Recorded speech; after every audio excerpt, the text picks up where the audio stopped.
એક નમસ્કાર મહામંત્ર આપણે સાથે મળીને ઉચ્ચારીએ.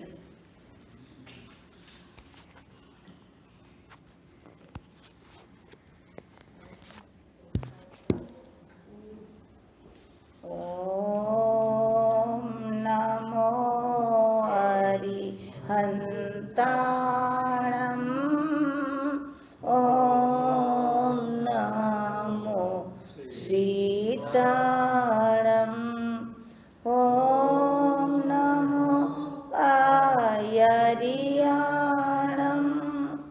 ઓમ નમો ઉવસાયાણમ. નમો લોહે સવસા હુણમ. એસો પંચ નમો કારો સવ પાવ પણાસણો મંગલાણમ ચ સવેશીમ પડમં હવૈ મંગલમ. પડમં હવૈ મંગલમ. સર્વ મંગલમાં પ્રથમ મંગલ અને ઉત્કૃષ્ટમાં સર્વોત્કૃષ્ટ એવું આ નમસ્કાર મહામંત્રનું સ્મરણ મારા ને તમારા અનાદિના અંધારા દૂર કરી, અનાદિકાળના અજ્ઞાનને નાશ કરી, સર્વ પાપનો પ્રનાશ કરી જીવાત્માને અનંત સુખનો સ્વામી બનાવી નાખશે. મને ને તમને જેમ એક ઇન્જેક્શન આપવામાં આવે અને કોઈ વ્યક્તિને બેહોશીમાં લાવવું હોય તો બેહોશીમાં લાવી દેવાય,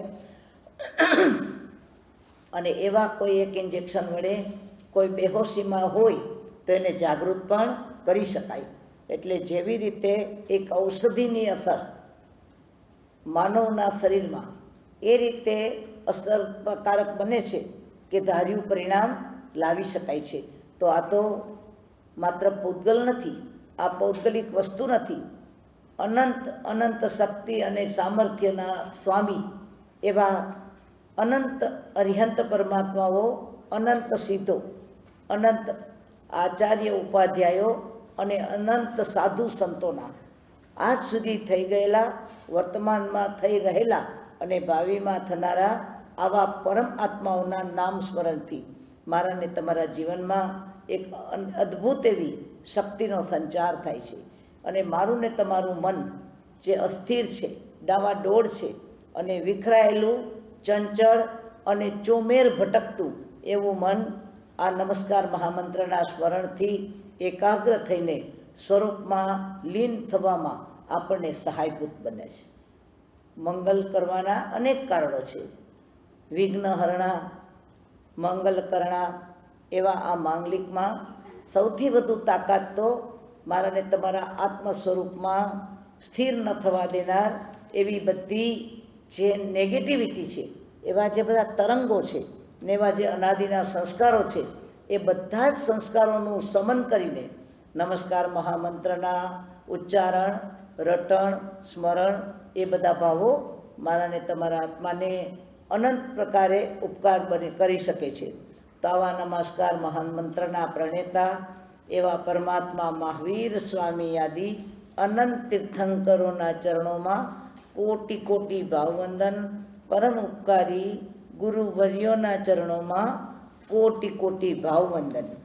પરમપિતા ચરમ શાસનપતિ પરમાત્મા મહાવીર સ્વામી આદિ અનંત તીર્થંકરોના ચરણોમાં કોટી કોટી ભાવવંદન. પરમ ઉપકારી ગુરુવર્યોના ચરણોમાં કોટી કોટી ભાવવંદન. હું ને તમે આપણા સ્વાધ્યાયના વિષય તરીકે દુર્ધ્યાનનું સ્વરૂપ અને દુર્ધ્યાનથી બચવાના પ્રયોગો, ઉપાયો અને દુર્ધ્યાનથી બચવાનું મારું ને તમારું ધ્યેય, એના માટે વિચારણા કરી રહ્યા છીએ. આવા દુર્ધ્યાન જે મારો ને તમારો આત્મા નિગોદથી નીકળ્યો ત્યારથી આત્માની સાથે જોડાઈ ગયા છે ને આત્મા એનાથી પરાધીન થઈ ચૂક્યો છે. આ પરાધીનતા માત્ર મનુષ્ય ભવમાં, એકમાત્ર મનુષ્ય ભવમાં જીવાત્મા ધારે તો આ અનાદિની ભીંસમાંથી, અનાદિની નાગચૂડમાંથી અને અનાદિના આ જે બંધન છે એને તોડવા માટે સમર્થ બને છે. તો આપણે જે વિચારણા કરી રહ્યા છીએ એવા દુર્ધ્યાનો આપણને 63 પ્રકારના પ્રકારાંતરે બતાવ્યા છે. પણ આ 63ને જો એક જ પલ્લામાં મૂકીએ તેનું વજન એવું છે કે જે આપણા અનાદિના અનંત પ્રયત્નોને પણ ઘણી વખત શું કરી નાખે છે? નિષ્ફળ કરી નાખે છે.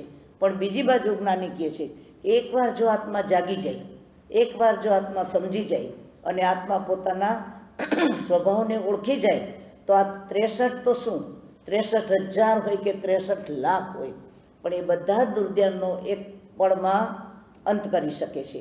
અનંત આત્માઓ આ દુર્ધ્યાનમાંથી મુક્ત થઈને શુભ ભાવમાંથી શુદ્ધ ભાવ તરફ આગળ વધીને આત્માના તમામે તમામ ગુણને પ્રગટતા રોકનાર એવા બળવાન પરિબળોને હરાવીને વિજયી બન્યા છે. અને આપણે પણ એ જ માર્ગે પ્રયત્ન કરી રહ્યા છીએ. તો આવા દુર્ધ્યાનમાં આપણે જે વાત ચાલી રહી છે એ વાત નવનિયાણાની છે. એમાં જ્ઞાની આપણને સમજાવે છે કે આ નવનિયાણા એ તો આપણા માટે વ્યવહારિક સમજ માટે નવ છે, બાકી તો પ્રત્યેક વિચાર નિદાન બની શકે છે. આપણે જો જાગૃત ન રહીએ અને પ્રત્યેક સુખમાં જ્યાં જ્યાં સુખ બુદ્ધિ કરી એ સુખ બુદ્ધિને છૂટો દોર આપીએ, એમાં તીવ્રપણે આસક્ત બનીએ અને આ સુખ તો મને પ્રાપ્ત થવું જોઈએ. જો આપણી દુર્ધ્યાનની ભૂમિકા શું છે? મનગમતું બધું મને મળી જાવો અને મનગમતા જે વિષયો મને મળે એ વિષયો મારી પાસે જ હોવા જોઈએ, મારા કબજામાં હોવા જોઈએ, એમાં કોઈ હિસ્સેદાર ન જોઈએ, એમાં કોઈ અંતરાય ન જોઈએ. અને કદાચ કોઈ અંતરાય ભૂત હોય તો એને હું શું કરી નાખું? દૂર કરી નાખું. દૂર કરી નાખું તો ક્યાં સુધી દૂર કરી નાખું કે જરૂર પડે તો એનો અંત પણ કરી દઉં. જો આર્ત ધ્યાન ક્યારે રૌદ્ર ધ્યાનમાં સરકી જાય, આર્ત ધ્યાન ક્યારે રૌદ્ર ધ્યાનના રૂપમાં પલટી જાય એની આપણને ખબર પણ પડતી નથી. તો અનંત કાળથી આવા આર્ત ધ્યાન અને રૌદ્ર ધ્યાનના ગૂંચળામાં વીંટળાઈ ગયેલી આપણી મનોવૃત્તિને હવે આપણે બહાર લાવવા પ્રયત્ન કરી રહ્યા છીએ. અને એ પ્રયત્નમાં એક વખત એવું બન્યું હતું, એક નગરમાં એવો તો વરસાદ થવાનો હતો કે જે વૃષ્ટિ થાય અને એના પાણીમાં એવા દ્રવ્યો સાથે ભળી જવાના હતા કે જે પાણીનો જો કોઈ પણ જીવાત્મા ઉપયોગ કરે તો એનામાં મદહોશી આવે, પાગલ બની જાય અને આખું એનું જીવન જે આજ સુધી ચાલતું હતું એને બદલે શું થઈ જાય? પલટાઈ જાય. એટલે આવું એક જ્યોતિષીએ રાજાને આવીને ભવિષ્ય દર્શન કરાવ્યું કે મહારાજા, આ વર્ષે એવી વૃષ્ટિ થવાની છે કે જેમાં જે પાણી વરસશે, જે વરસાદ આવશે એના દ્રવ્યોમાં એવી તો અસર હશે કે જેને કારણે એનો વપરાશ કરનાર મુશ્કેલીમાં મુકાઈ જશે. એટલે રાજાએ તરત નગરમાં શું કર્યું? નગરમાં ઢંઢેરો પેટાવી દીધો કે બીજા જે કંઈ જળના સ્ત્રોત છે, આપણે જે પાણી વડે જીવન વ્યવહાર ચલાવીએ છીએ એ બધા જ પાણીને તમે સ્ટોર કરવા માંડો. શું કરો? તમારાથી શક્ય એટલું બધું જ પાણી સ્ટોર કરી નાખો કે જેથી કરીને જ્યારે વર્ષા થાય ત્યારે તમારે એ વર્ષાના પાણીનો ઉપયોગ ન કરવો પડે. એ વખતે જળાશયો ભરપૂર હતા અને પાણીનો કોઈ અછતનો ભાવ નહોતો. એટલે પ્રજાજનો ધારે તો એમાં ચોક્કસપણે એ પાણીનો શું કરી શકે? સ્ટોક પોતા માટે કરી શકે. પણ આવી વાત આવે ને તો સામાન્ય રીતે લોકોને ગળે ઉતરે નહીં. આવું તે કાંઈ હોતું હશે કે વરસાદ વરસે એના પાણીથી આપણે પાગલ થઈ જઈએ? એટલે લગભગ કોઈએ આના તરફ ધ્યાન આપ્યું નહીં. માત્ર રાજા અને મંત્રી એ બંને જે જ્યોતિષ વડે કહેવાયું હતું એમાં 100% વિશ્વાસ કરનારા હતા. એટલે એણે પાણીનો સ્ટોક બરાબર પોતાના રાજ્યના જે જગ્યાએ સ્ટોક થાય પોતા માટે કરી લીધો.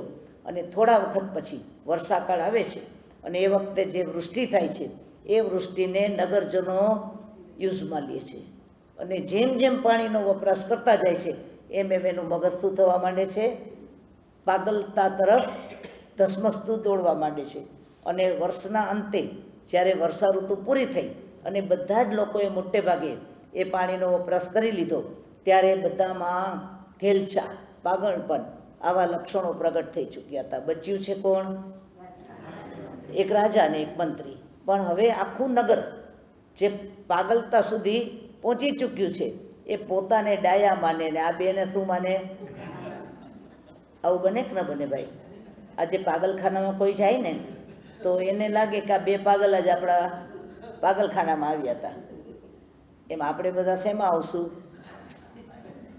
અને ખરેખર આખું નગર પાગલખાનાની હવામાં સપડાઈ ગયું છે. અને રાજા અને મંત્રી બંને જાણે છે, આ બધું જુએ છે, પણ હવે પોતાને આ પાગલપનથી એકદમ અલગ રાખે તો એ બંને પાગલ ઠરી જાય અને આખી પ્રજા એને જ નુકસાન કરી બેસે. એટલે એ પણ થોડું થોડું વર્તન એની સાથે કેવું કરે છે? એને શું કામ કર્યું એ વર્તન? પોતાના સ્વ બચાવ માટે. નહીં તો એ ભેગા થઈને બધા એનું નુકસાન કરી બેસે. આ રીતે એક વર્ષ ચાલ્યું અને રાજાએ અને પ્રધાને પોતાને સર્વાઈવ કરી લીધા. અને આવતા વર્ષે જ્યારે ફરીથી વૃષ્ટિ થઈ, ફરી વરસાદ આવ્યો અને જેમ જેમ પ્રજાજનો એ પાણી લેતા ગયા એમ એનું શું નીકળવા માંડ્યું? પાગલપન ધીમે ધીમે ઓસરવા માંડ્યું. હવે આપણને પ્રશ્ન થાય ને કે આ રાજા અને પ્રધાન બંને પાગલ જેવો વર્તાવ કરતા હતા, પણ અંદરથી એને શું ખબર હતી? કે પોતે જે કરી રહ્યા છે એ શું છે? માત્ર સર્વાઈવલ. આ પાગલ લોકોની વચ્ચે વસવા માટે અને પાગલ લોકોથી બચવા માટે થોડો ઘણો વ્યવહાર એને પાગલો જેવો કરવો પડ્યો. પણ અંદરથી સંપૂર્ણ રીતે જાણ હતી કે આ વસ્તુ કરવા યોગ્ય નથી. એમ જ્ઞાની કહે છે કે આ 5 મારામાં શેની વૃષ્ટિ થઈ છે? આપણને પાગલ બનાવી હતી એવી. અને આપણે બધા એ પાણી પી રહ્યા છીએ અને એના કારણે આપણે પણ પાગલતાની પકડમાં આવી ગયા છીએ. ને એ પાગલપણ એટલે શું છે? દુર્વિચારોનો વરસાદ. જેમ જેમ પેલો આરો, બીજો આરો, ત્રીજો આરો, ચોથો આરો જાય અને જેમ 5મો આરો આગળ વધતો જાય એમ લોકોના મનની અંદર વક્રતા અને જડતા એની પકડ એટલી તો મજબૂત થતી જાય કે લગભગ એના જીવનની અંદર નહીં તો 5મા આરામાંથી એક પણ જીવ તરીને તીર કેમ ન થાય? મોક્ષે કેમ ન જાય?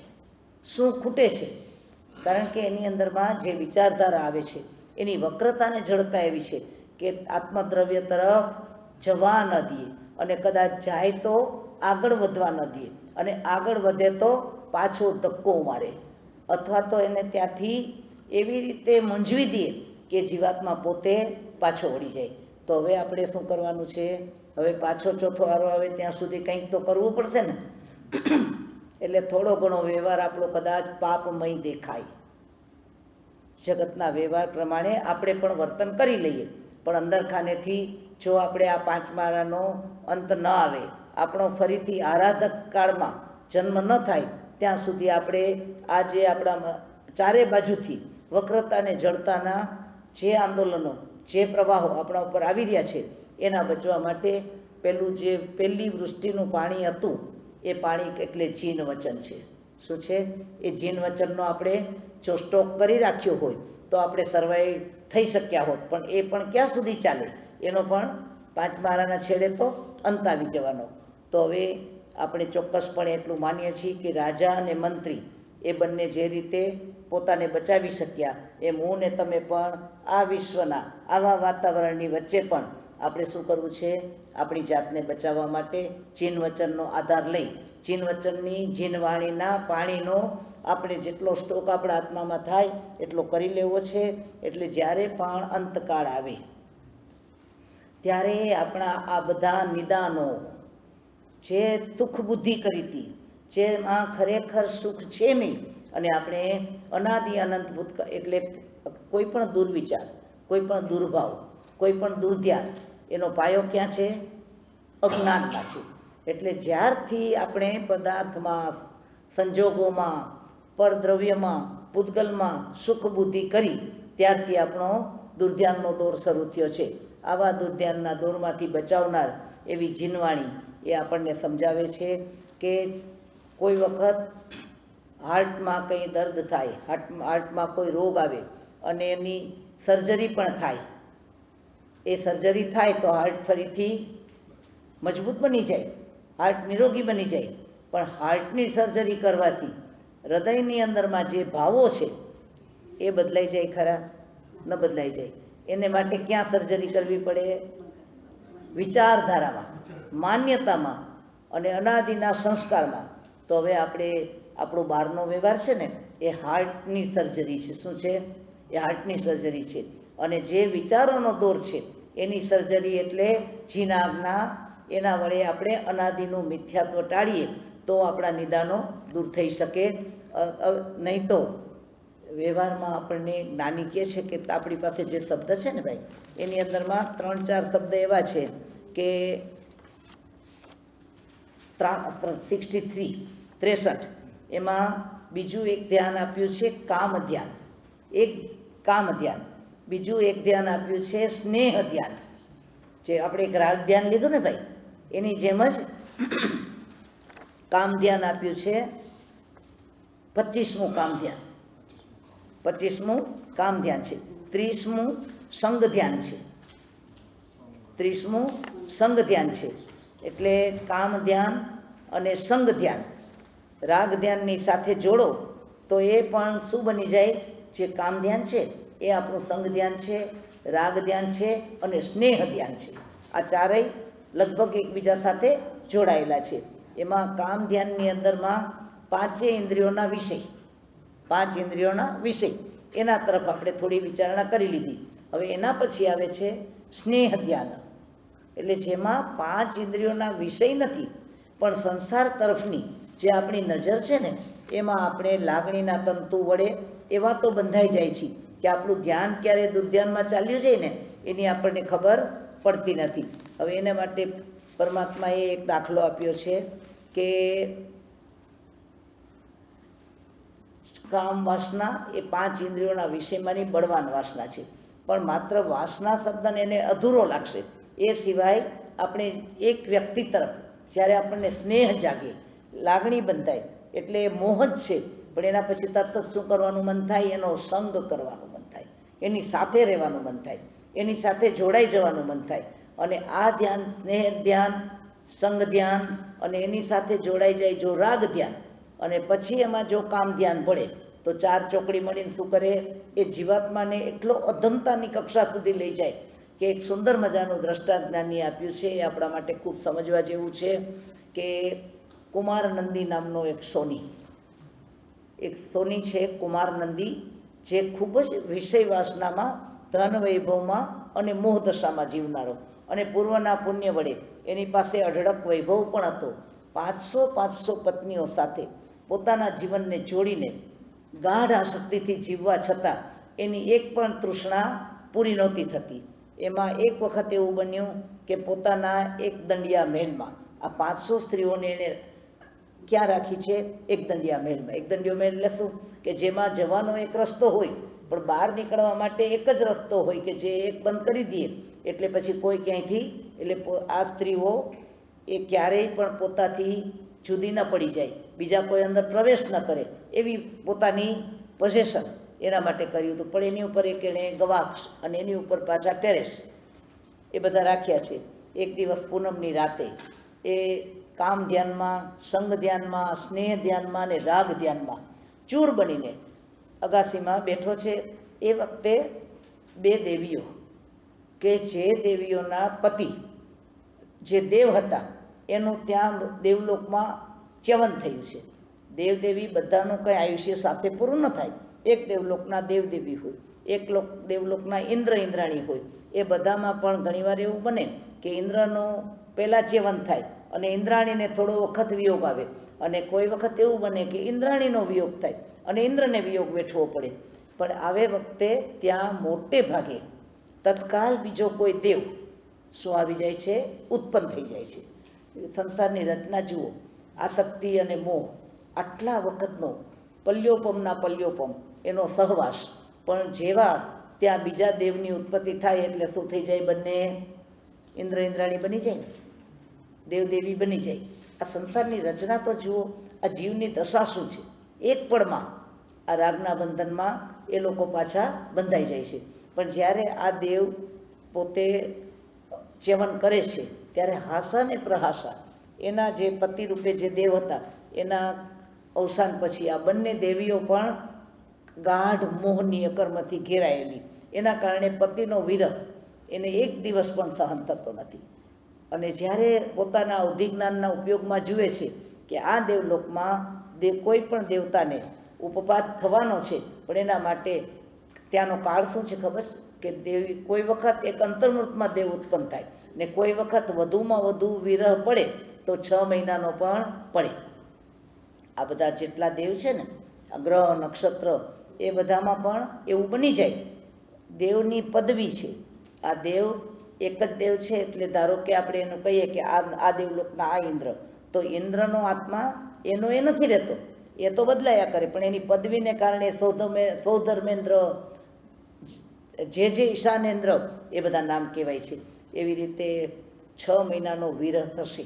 આવું જાણ્યા પછી હાસા ને પ્રહાસા બંને દેવીઓ વ્યાકુળ બને છે અને પૃથ્વી તરફ નજર દોડાવે છે. જુઓ કાળ કેવો છે કે દેવલોકની દેવીઓ પૃથ્વી તરફ નજર દોડાવે છે અને પોતાના ઉપયોગમાં જુએ છે કે આવો કોણ પુરુષ છે કે જે આતુર છે, મોહાધીન છે, અત્યંત વિષયાભિલાષી છે, અત્યંત રાગી અને અત્યંત મોહદશાથી ઘેરાયેલો છે. તેના કુમાર નંદી દેખાય છે. સુંદર છે, યુવાન છે, ધનવાન છે, બધું છે, પણ અંદરમાં એનું જે ક્યારેય એમ કહેવાય છે નેગેટિવ પાવર. ઘણા એમ કહે ને કે આને ભૂત પ્રેત વળગ્યા કે એનામાં કોઈ દેવની છાયા પડી. દાની કહે છે કે આ બધી છાયા ક્યારે પડે ખબર છે? જ્યારે હું ને તમે બેહોશ હોઈએ. બેહોશ એટલે બેભાન નહીં, જ્યારે સ્વરૂપની બહાર પરદ્રવ્યમાં પરભાવમાં જ્યારે મદિરાપાન કરે છે ત્યારે માણસ ક્યાં ચાલ્યો જાય છે? મદહોશીમાં ચાલ્યો. એવા સમયે કોઈ પણ દેવતા ધારે તો એની અંદરમાં શું કરી શકે? એના પ્રવેશ કરી શકે. એની ઓરામાં આખે આખો એ દેવનું પકડ આવી જાય.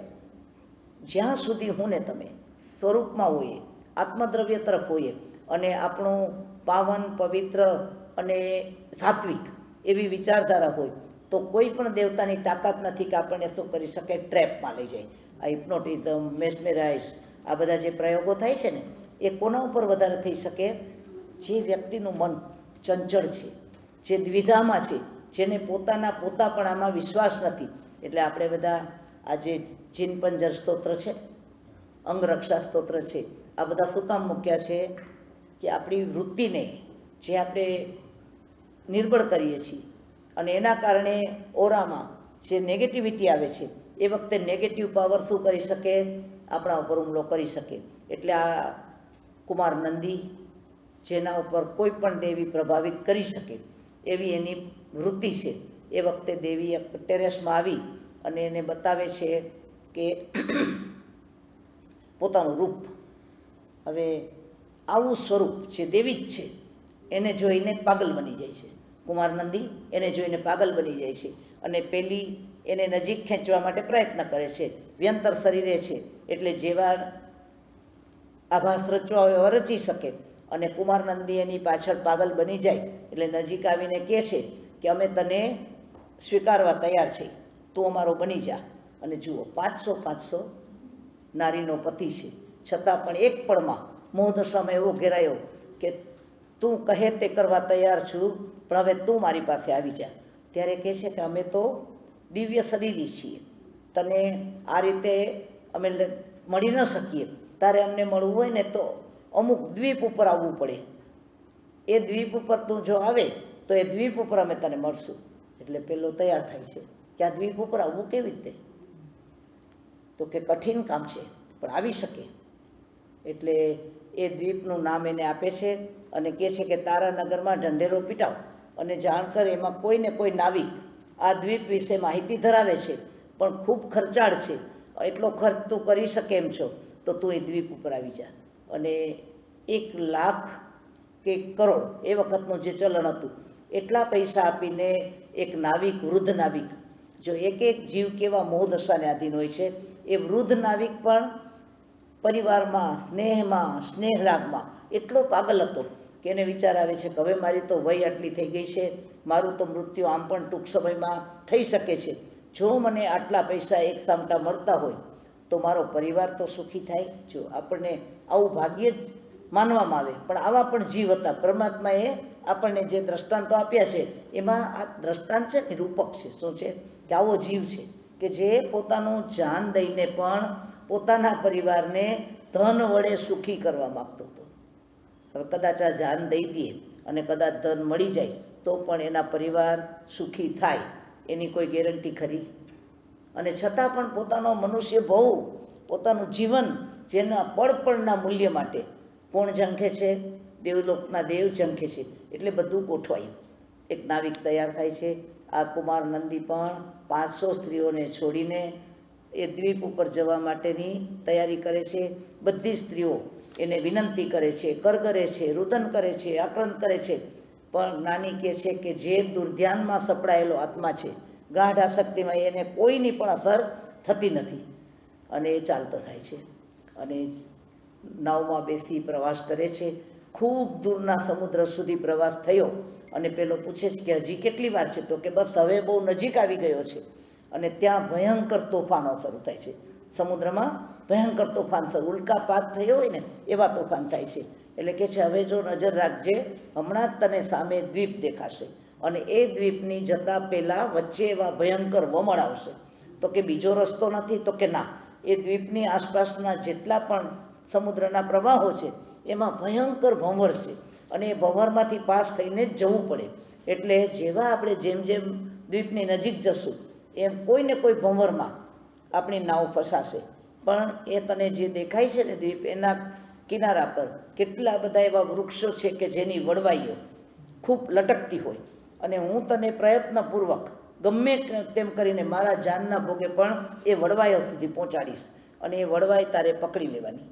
અને વડવાઈ પકડ્યા પછી તારા પાસે જે ખેસ બાંધ્યો છે એના વડે તારે વડવાઈઓ ઉપર બરાબર પકડીને લટકી રહેવાનું.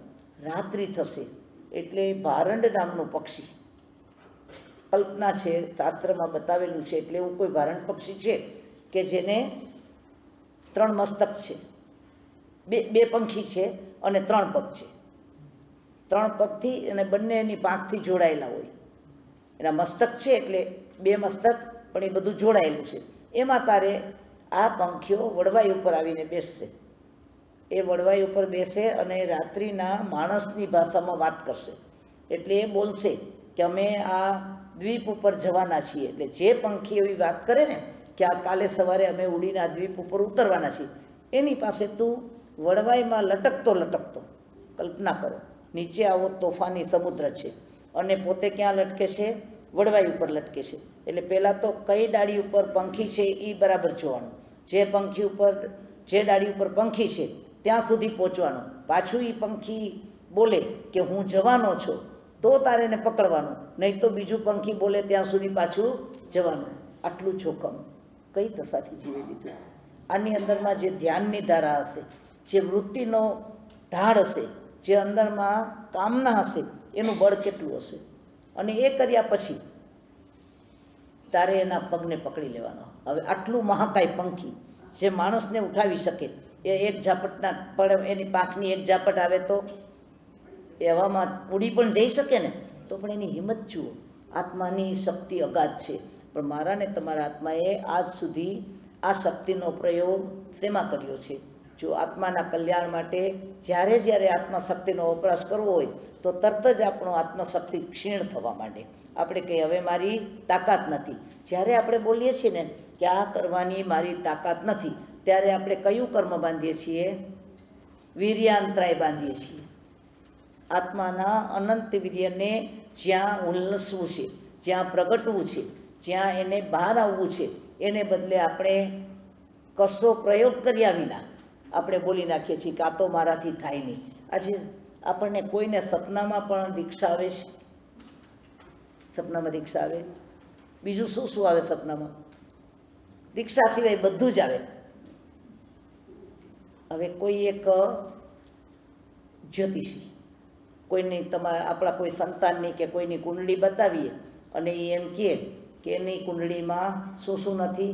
તો કેની કુંડળીમાં ધન યોગ નથી, લગ્ન યોગ નથી, સંતાન યોગ નથી, સમૃદ્ધિ યોગ નથી, રાજયોગ નથી, આ કશા યોગ નથી.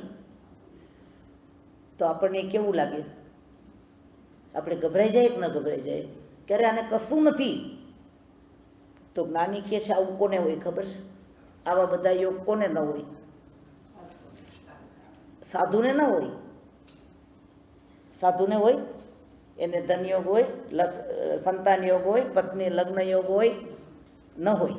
તો આ ભાગ્યશાળી કહેવાય કે અભાગી કહેવાય? શું કહેવાય? ભાગ્યશાળી કહેવાય ને. ત્યારે આપણને આવું સાંભળી લીધું હોય તો અરે કેટલું દુર્ભાગ્ય છે. આ શું બતાવે છે? હીન વીર્ય. જ્યારે આત્માનું વીર્ય ઉછળે અને જો આપણે એ રીતે દ્રષ્ટિ કરીએ તો આપણા ભાવોમાં ઘણું પરિવર્તન આવે. પણ અહીંયા આ જીવ કે જેને હવે આ ભાવ જાગી ગયો છે એ બધું જ સાહસ કરવા તૈયાર થાય છે. જો આપણે અનંતવાર આત્માનું વીર્ય સ્ફુર્યું છે, આત્માના વીર્યને ઉછાળ્યું છે અને આત્માના વીર્યનો ધોધ વહાવ્યો છે, પણ ક્યાં કામમાં વહાવ્યો? ક્યાં માર્ગમાં વહાવ્યો? સંગ ધ્યાન જાગે ને તો તરત જ એને એમ થાય કે હમણાં ઉડીને પહોંચી જાઉં. અને એના સ્નેહની સાથે પાછું સંગ આવી જ જાય. જેમ નાના હોઈએ, જે ગામમાં ઉછળ્યા હોઈએ અને ત્યાંની ગલીઓ, ત્યાંની જગાઓ, એની સાથે આપણા બધા સ્મરણો જોડાયેલા હોય એટલે પાછા અહીંથી જાઓ તો ત્યાં બે દી રહેવાનું મન થાય કે ના થાય? પાછો જન્મ લેવો જ ત્યાં. જો અંદરમાં ત્યાં જવા મળે ને એકવાર તો હવે તો આ વખતે એકવાર આંટો મારી આવ્યા, હવે બીજી વખત તો 2 દિવસ જઈને રહેવું છે. કોઈ વસ્તુ આપણે છોડવી નથી. અને દરેક વખતે આપણે મનને આશ્વાસન આપીએ છીએ કે આમાં તો કંઈ ખરાબ નથી ને, આ તો સાવ નિર્દોષ વાત છે. આપણે બેઠા બેઠા આપણા સંતાનોને યાદ કરીએ, એને પ્રેમ કરીએ, ગ્રાન્ડ ચિલ્ડ્રનમાં મંત્રમુગ્ધ થઈ જાય. મનમાં કેટલા ઉમળકા આવે. નાના બચ્ચાને જુઓ તો દિવસમાં સવાર સાંજ ફેસ ટાઈમ થાય. દાદા દાદી, નાના નાની. હવે ગ્રાન્ડ પેરેન્ટિંગ બદલી ગયું આખું. પણ અંદરમાં આપણને ક્યારેય નથી લાગતું કે આપણે કંઈ ખોટું કરીએ છીએ. આમાં ક્યાંય આપણું દુર્ધ્યાન છે, આમાં દુર્ભાવનું પોષણ થાય છે, આમાં સંસારની વૃદ્ધિ થાય છે, એ આપણે ક્યારેય પણ માનતા નથી. એટલે ભાવધારાને આપણે જે દિશામાં લઈ જશું એ દિશામાં આત્મવીર્ય દોરવાઈ જશે. અને સંસારના દરેક ભાવમાં દોરાયેલું આત્મવીર્ય આપણી વર્તમાન આત્મશક્તિમાં બાધક છે કે સાધક છે? બાધક છે. તો કુમાર નંદી આ હિંમત કરે છે અને જે ઓલો નાવિક તો એની નૌકા એક ભંવરમાં એવી ફસાય છે, ટુકડે ટુકડા થઈ જાય છે ને પેલી ભંવરની અંદરમાં પેલો નાવિક ક્યાં ગરકાવ થઈ જાય છે. શાના માટે જીવન આપી દીધું? કોને સુખી કરવા? પરિવારને છોડ. આ પરાકાષ્ઠા છે પણ કરી શકાય છે. કેટલા બધા જીવો કરે છે. અને હવે આ કર્યા પછી જે કંઈ કરોડ રૂપિયા કે લાખ રૂપિયા જેને મળવાના તે મળ્યા એટલે બોન્ડ મળી ગયું કે હવે પરિવાર સુખી થશે? પણ આનું જીવન તો ગયું. અને પેલો વડવાઈ ઉપર લટકે છે. રાતના નીચે જુએ તો મહાભંવર, ઉપર જુએ તો વિશાળકાય પંખીઓ અને એમાં લટકતી વડવાઈઓ, એમાં લટકેલો આ કુમાર નંદી. અને ભય તો લાગે છે પળભરને માટે, પણ પેલી હાસા ને પ્રહાસા, આ હાસા પ્રહાસા છે ને આપણા માટે તો સિમ્બોલિક છે. આ સંસારમાં હાસ અને પ્રહાસ, આનંદ અને પ્રમોદ, આ સંસારના દરેક સુખ માત્ર શરીરની સ્પર્શેન્દ્રિયના નહીં, પણ હું ને તમે જેની ઝંખનામાં, જેના વિચારમાં, જેની કલ્પનામાં અને જેની આસક્તિમાં જન્મથી આજ સુધી અને નિગોદથી આ વર્તમાન સિચ્યુએશન સુધી પહોંચ્યા, એમાં આ જ કર્યું છે. આ કુમાર નંદીએ જે કર્યું છે ને એ જ આપણે કર્યું છે. અને આખરે એક પંખીને બોલતું સાંભળે છે કે કાલે સવારે આપણે દ્વીપ ઉપર જવાનું છે અને એ દ્વીપ ઉપર જવા માટે થઈને આને કહેવામાં આવ્યું હતું. એટલે બરાબર એના પગ પકડી લે છે અને સવારના જેવો સૂર્યોદય થાય ને પેલું પંખી ઉડે છે. જો રાતભર લટકતો રહ્યો છે, જોખમમાં રહ્યો છે ને હવે જ્યારે લટકે ત્યારે પાછું ઊંઘી જવાય ખરું? હવે ઊંઘ પણ નથી આવતી, કારણ કે સામે કોણ દેખાય છે? હાસા ને પ્રહાસા. આખરે પંખી ઉડે છે, દ્વીપ ઉપર ઉતારે પણ છે અને ત્યાં ગયા પછી બધા પંખી તો પાછા સાંજ થાય એટલે ઉડી જાય છે. અને સંધ્યાકાળે પાછી પેલી બંને દેવીઓ આવે છે દૈવી સ્વરૂપે આવી છે અને ત્યાં સામે આવીને પ્રગટ થાય છે અને પેલો સોની કુમાર નંદી પાગલ થઈ જાય છે, એને ભેટવા માટે દોડે છે. એ વખતે પેલી હવે એની પાસે સ્પોટ કરે છે કે જો તું છો માનવ શરીર, ઔદારિક શરીર, અમે છીએ વૈક્રય શરીરધારી દેવીઓ, સ્વર્ગની દેવીઓ, એટલે તારું ને મારું મિલન આ રીતે સંભવિત નથી. તો કે તો પછી મારે કરવાનું શું? તો કે તારે આ દેહ છોડવો પડે, તારે અમને પામવું હોય તો પાછું ક્યાં જવું પડશે? તારા રાજ્યમાં, તારા સ્થાનમાં. તો કે આવવાનું તો આ રીતે બન્યું, પણ તો કે તારે પાછા જવામાં તને મૂકી જશું. જો વિચાર કરજો, આ એને આ રસ્તે શું કામ લાવ્યા હતા ખબર છે? એની આસક્તિ જોવી હતી, એનો ગાઢ મોહ કેવો છે જોવું હતું. બાકી દેવી ધારે તો એક પળમાં લાવી શકત. અહીંયા સુધી લાવવાનો પ્રયોગ એવો નહોતો કે જેને કરવાનું એને કાંઈ બીજું પ્રયોજન હોય, પણ એને મારીને તમારી આ વૃત્તિઓમાં કેવી આસક્તિ છે ને એ આપણે ડગલે ને પગલે તપાસવાની છે કે આપણે પણ આવા જ સાહસ કરીએ છીએ. આ સંસારના મોહદશાના દરેક ભાવમાં આપણે આવા સાહસ કર્યા છે અને આખરે એ કબૂલ થાય છે. જુઓ શું કબૂલ કરે છે ખબર છે? અહીંથી તારે જવાનું, તારાનગરમાં જઈને ચિતા જલાવવાની અને તારે એમાં હોમાઈ જવાનું અને એની અંદરમાં તારે સતત ને સતત સ્મરણમાં હાસા ને પ્રહાસાનું ધ્યાન ધરવાનું. અને આવું શાસ્ત્ર કહે છે, આવું બની શકે કે કોઈ જે સંસારો નિયાણું કરે છે ને ભાઈ, મૃત્યુ સુધીના તૈયારી કરે અને મરતા સુધી એક જ ઝંખના કરે કે મને આ જ જોઈએ, આ જ જોઈએ, આ જ જોઈએ. અને જો આયુષ્યનો બંધ ન પડી ગયો હોય તો એ શું કરી શકાય છે? એના વડે પ્રાપ્તિ કરાય છે. એટલે એને કહે છે કે તને અમે મૂકી જઈએ છીએ અને તું આ રીતે અમને મેળવી શકશે. એ માટે પણ તૈયાર છે કુમાર નંદી, એના માટે તૈયાર છીએ. હું ને તમે પણ કુમાર નંદીની જેમ જિંદગીના કેટલા જોખમ લીધા છે. અહીંયા પગ મૂક્યો હશે ત્યારે કાંઈ ખબર હતી બિપિનભાઈ કે આ કેવું હશે અમેરિકા? અત્યારે તો એટલું એક્સપોઝર છે કે અમેરિકાના માટે દુનિયાના કોઈ એવડા બચ્ચાને પણ પૂછો ને તેને બધી ખબર છે. પણ હું માનું છું ત્યાં સુધી આ બહેનો તો જ્યારે ઓલું પાનેતર ને ઘરચોળું પહેરીને ફેરા ફર્યા ત્યારે એને ખબર નહીં હોય કે 70 ને 75 વર્ષ સુધી પણ વાસણ સાફ કરવાના આવશે. લક્ષ્મીબેન ખબર હતી? નહોતી ખબર ને? જુઓ હે ના ના, હવે એવું નથી ભાઈ, પણ તો તમે મદદ કરતા હશો તો તમને નહીં ખબર હોય ભાઈ. તમે જ્યારે આ ડિગ્રી, આ બધી ડિગ્રીઓ લીધી અને સર્ટિફિકેટ લીધું અને જ્યારે અમેરિકાના વિઝા મળ્યા એ વખતે તો તાળીઓ પાડીને ખુશ થઈ ગયા હતા. અલબત્ત સુખ અને દુઃખ આ સંસારની અંદર જીવાત્માને માટે એક મોહ દશા છે. એટલે પેલો જાય છે અને ત્યારના જમાનાનું પણ શાસ્ત્રકાર લખે છે કે કોઈને ચિતા જલાવીને એમને મરવાનો, આત્મહત્યા કરવાનો હક નહોતો. એટલે રાજાને ખૂબ મોટું ભેટણું ધરે છે, રાજાને ખુશ કરે છે અને ત્યાર પછી ચિતા ઉપર ચડવાની તૈયારી કરે છે. અને ચિતામાં જલતા જલતા એક પળને માટે પણ એને કોઈ વિકલ્પ નથી આવ્યો છે. એની સામે શું ધ્યેય હતું? આ ગજસુકુમારના માથા ઉપર અંગારા હોય અને ગજસુકુમારનું મન ડગે નહીં, એમાં આપણને આશ્ચર્ય થાય છે. પણ જ્ઞાની કહે છે તારો આત્મા અનંતવાર આવા ક્ષુલ્લક ધ્યેય માટે પણ આવું કરી શક્યો છે. આત્મશક્તિ તો છે, દ્રઢ મનોબળ પણ છે, પણ સામે ફોકસ, સામે લક્ષ્ય નથી. જો આવા સંસારી લક્ષ્ય માટે પણ આજે કેટલા બધા સંસારમાં બનાવો બને છે.